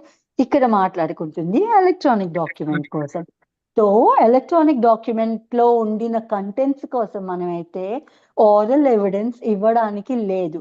కానీ ఎప్పుడు ఇవ్వచ్చు అంటే ఆ ఎలక్ట్రానిక్ డాక్యుమెంట్, ఆ ఫ్లాపీ కానీ వాట్ యు కాల్ ఆ పెన్ డ్రైవ్ కానీ అది జెన్యూనా కాదా, లేదంటే దాన్ని మ్యానిపులేట్ చేశారా. ఇప్పుడు కంప్యూటర్లో ఎలా ఉందో యాజ్ ఇట్ ఈస్గా అది పెన్ డ్రైవ్లోకి ఎక్కిస్తే అది జెన్యూన్. లేదు దాన్ని కరెక్ట్ చేసి అవసరమైన ముక్కలు మాత్రమే అందులోకి లోడ్ చేసి వాళ్ళకి అవసరం లేనివి వాళ్ళకి ఎగెనెస్ట్గా ఉన్నవి డిలీట్ చేసేస్తే అది కరెక్టెడ్. సో అది జెన్యూనా కరెక్టెడా అనేది క్వశ్చన్లో ఉండినప్పుడు దాని గురించి తెలిసిన పర్సన్ ఎవరైనా ఉంటే వారు వచ్చి ఓరల్గా చెప్తే అటువంటి oral statement relevant, oral admission relevant. క్లియరా అండి? Yes Yes, that is 23A, 22A. And then last section relating to admission other than section 31. 31 లో కూడా అడ్మిషన్ కోసం వస్తుంది, 24 నుంచి మాత్రం కన్ఫెషన్స్ కోసం వస్తుంది. సో ఈ 23 ఏం చెప్తుందంటే admission in civil cases one relevant. General, మళ్ళీ ఇక్కడ జనరల్ రూల్ ఏంటంటే సివిల్ కేసెస్ లో అడ్మిషన్స్ రిలవెంట్ కాదు, రైట్? సివిల్ కేసెస్ లో అడ్మిషన్ రిలవెంట్ కాదు అన్లెస్ అండ్ అంటిల్ మళ్ళీ ఎప్పుడు రిలవెంట్ అనేది చెప్తాడు. In civil cases, no admission is relevant if it is made upon express condition that evidence of it is not to be given. నేను simple గా చెప్పేస్తాను. ఇక్కడ ఏమిటి అంటే 2 కండిషన్స్ చెప్తాడు. సివిల్ కేసెస్ లో అడ్మిషన్ జనరల్ గా రిలవెంట్ కాదు, కానీ అది ఏ సిచ్యువేషన్స్ లో రిలవెంట్ కాదు అంటే నేను డాక్యుమెంట్ ఫామ్ లోనో లేకపోతే ఎక్స్ప్రెస్ గానో ఒప్పుకుంటాను, మన ఇద్దరి మధ్యన ఒక ఒప్పందం జరుగుతుంది, దానికి సంబంధించి నేను రేపు కోర్టుకు వచ్చి సాక్ష్యం చెప్పను అని నేను ఎక్స్ప్రెస్ గా ఒప్పుకుంటాను. అది రాతపూర్వకంగా అయినా ఒప్పుకొని ఉండొచ్చు నేను, రైట్? అట్లా ఒప్పుకుంటున్నప్పుడు రేపొద్దున నేను ఇప్పుడు ఈ మాట చెప్పి రేపొద్దున మళ్ళీ వచ్చి నేను ఓరల్ ఎవిడెన్స్ ఇవ్వడానికి లేదు. అర్థమైందా అండి? నేను ఎవిడెన్స్ ఇవ్వను అని చెప్పి నేను మీకు ఒప్పుకుంటాను. నేను మన ఇద్దరి మధ్యన ఒక కాన్వర్సేషన్ నడుస్తుంది, లేదా ఒక సెటిల్మెంట్ నడుస్తుంది. ఆ సెటిల్మెంట్ మళ్ళీ ఆ ఇష్యూకి సంబంధించి నేను కోర్టుకు వచ్చి సాక్ష్యం చెప్పను అని నేను మీకు ఎక్స్ప్రెస్ గా నేను రాసిచ్చాను మీకు ఒక కాగితం మీద. సో నేను రేపు మళ్ళీ మాట దాటి వెళ్ళి ఎప్పుడైనా ఇష్యూ నడిచినప్పుడు మళ్ళీ ఆ ఇష్యూ మీద నేను ఓరల్ అడ్మిషన్ ఇవ్వడానికి లేదు. I give you an example for this. Out of court settlements అవుతూ ఉంటాయా బయట?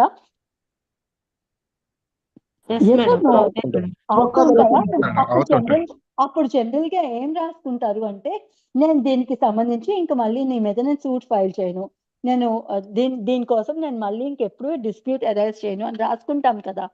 అట్లా రాసుకున్నప్పుడు అట్లా రాసుకొని మళ్ళీ నేను రేపు కోర్టులో ఇంకొక కేసు వేయొచ్చునా?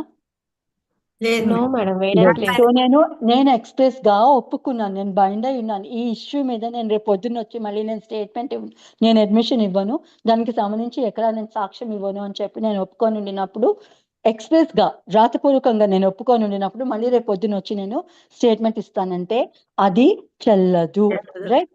మిగతా సిచ్యుయేషన్స్ లో చెల్లుతుంది.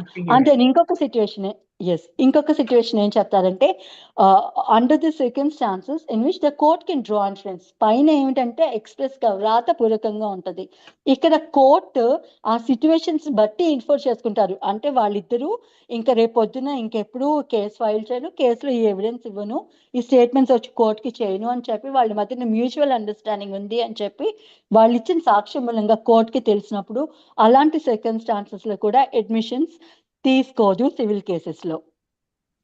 ఓకేనా? Okay madam. అర్థం కాకపోతే మళ్ళీ చెప్తాను, అడగండి. లేదు మేడం, బాగానే అర్థమైంది. లేదు మేడం, క్లారిటీగా అర్థమైంది కదా? ఎస్. సో ఈ టూ సిచ్యువేషన్స్ లోను అంటే ఆల్రెడీ ఒప్పుకొని నేను ఒక మాట ఒప్పుకొని వ్రాతపూర్వకంగా రాసిచ్చి ఒక యాక్సిడెంట్ జరుగుతుంది. I'll give you a simple example.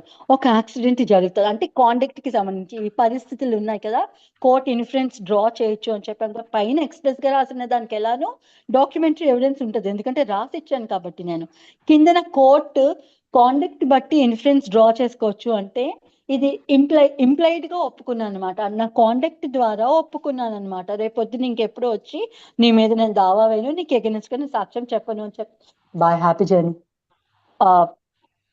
Sorry అట్లా ఒప్పుకుండినప్పుడు టెలింగ్ సంథింగ్ మళ్ళీ రేపు పొద్దున వచ్చి నేను చెప్పడానికి లేదు. దీనికి నేను ఎగ్జాంపుల్ ఏమి ఇస్తానంటే ఒక యాక్సిడెంట్ జరుగుతుంది, నేనే నా కార్తో నేను వెళ్తుండగా బై మిస్టేక్ లేకపోతే వాళ్ళే అడ్డంగా వస్తేనో నేను బ్యాంక్ చేశాను.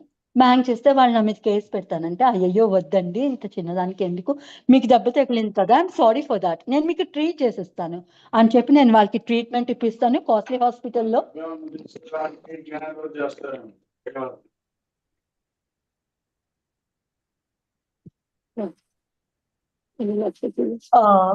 కానీ నువ్వు అటు వెళ్ళిన తర్వాత మాట్లాడు.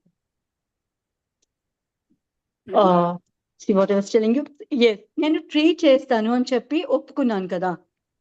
ఒప్పుకున్న తర్వాత సరే నేను అతనికి ట్రీట్మెంట్ ఇప్పించాను, రైట్. నేను అతనికి ట్రీట్మెంట్ ఇప్పించాను అండ్ కొంచెం డబ్బులు కూడా ఇచ్చాను, రైట్. ఇచ్చి పంపించేసాను. అతని ట్రీట్మెంట్ తీసుకున్నారు, ఆ డబ్బులు కూడా తీసుకున్నారు. మళ్ళీ రేపు పొద్దున్న నా మీద యాక్సిడెంట్ కేసు పెట్టారనుకోండి కాంపెన్సేషన్ అడుగుతూ, so he's forbidden from asking me like that అనమాట. సో ఈ సిచ్యువేషన్స్ లో వచ్చి అతను అడ్మిషన్స్ కానీ స్టేట్మెంట్స్ కానీ ఎవిడెన్స్ కానీ ఇవ్వడానికి లేదు. క్లియరా? ఎస్ అదే చెప్తారు. In civil cases no admission to be given. ఎప్పుడైతే సివిల్ కేసెస్ లో అడ్మిషన్ ఇవ్వడానికి లేదు అంటే ఈ రెండు సిచ్యువేషన్స్ లోను ఎవిడెన్స్ ఇవ్వడానికి లేదు అని. In civil cases no admission is to be given. Exception ఏం చెప్తారంటే if it is made upon an express condition అంటే అక్కడ ఆల్రెడీ మనం కండిషన్ రాతపూర్వకంగా రాసుకొని ఉంటున్నాం, that evidence of it is not to be given. దీనికి సంబంధించి రేపు పొద్దున్న నేను ఎప్పుడు ఎక్కడ ఎవిడెన్స్ ఇవ్వను అని చెప్పి రాసుకొని ఉంటే మళ్ళీ రేపు పొద్దున్న నేను కోర్టుకు వచ్చి దానికి సంబంధించి ఎవిడెన్స్ ఇవ్వడానికి లేదు, ఇచ్చిన కోర్టు తీసుకోదు, రైట్. అది ఎక్స్ప్రెస్ గా రాసింది కాబట్టి. ఇంకొకటి ఏదైనా సందర్భం నుంచి కానీ ఆ సర్కమ్స్టాన్సెస్ కానీ కోర్టే ఇన్ఫ్లుయెన్స్ తీసుకుంటది. వీళ్ళు ఆ సాక్ష్యం ఇవ్వను అని చెప్పి ఒప్పుకున్నారు పలానా టైంలో, మళ్ళీ వచ్చి ఇప్పుడు ఇక్కడ సివిల్ కేసులో సాక్ష్యం ఇస్తున్నారు అంటే అటువంటి స్టేట్మెంట్ ని కూడా అడ్మిషన్ ని కూడా కోర్టు తీసుకోదండి. ఇది సెక్షన్ 23. క్లియరా? క్లియర్. రైట్ అండి. చలో మిగతావి 24 రేపటి నుంచి కన్ఫ్యూషన్స్ చదువుకుందాం. ఓకే మేడం ఈ ఎక్స్ప్లెనేషన్ ఏంటిది ఒకసారి చెప్పారా మేడం? ఎక్స్ప్లెనేషన్ మీకు టైం అయిపోతుంది, ఇట్ ఈస్ ఆల్రెడీ 10:50 అని చెప్పి ఆపేస్తున్నాను. ఎక్స్ప్లెనేషన్ ఏముంటుందంటే nothing in this section shall be taken to exempt any barrister, pleader, attorney or వకీల్. వీళ్ళందరూ ఇప్పుడు లేరు, ఒక్కరే మిగిలి ఉన్నారు, అడ్వకేట్. అట్లా తీసుకోండి.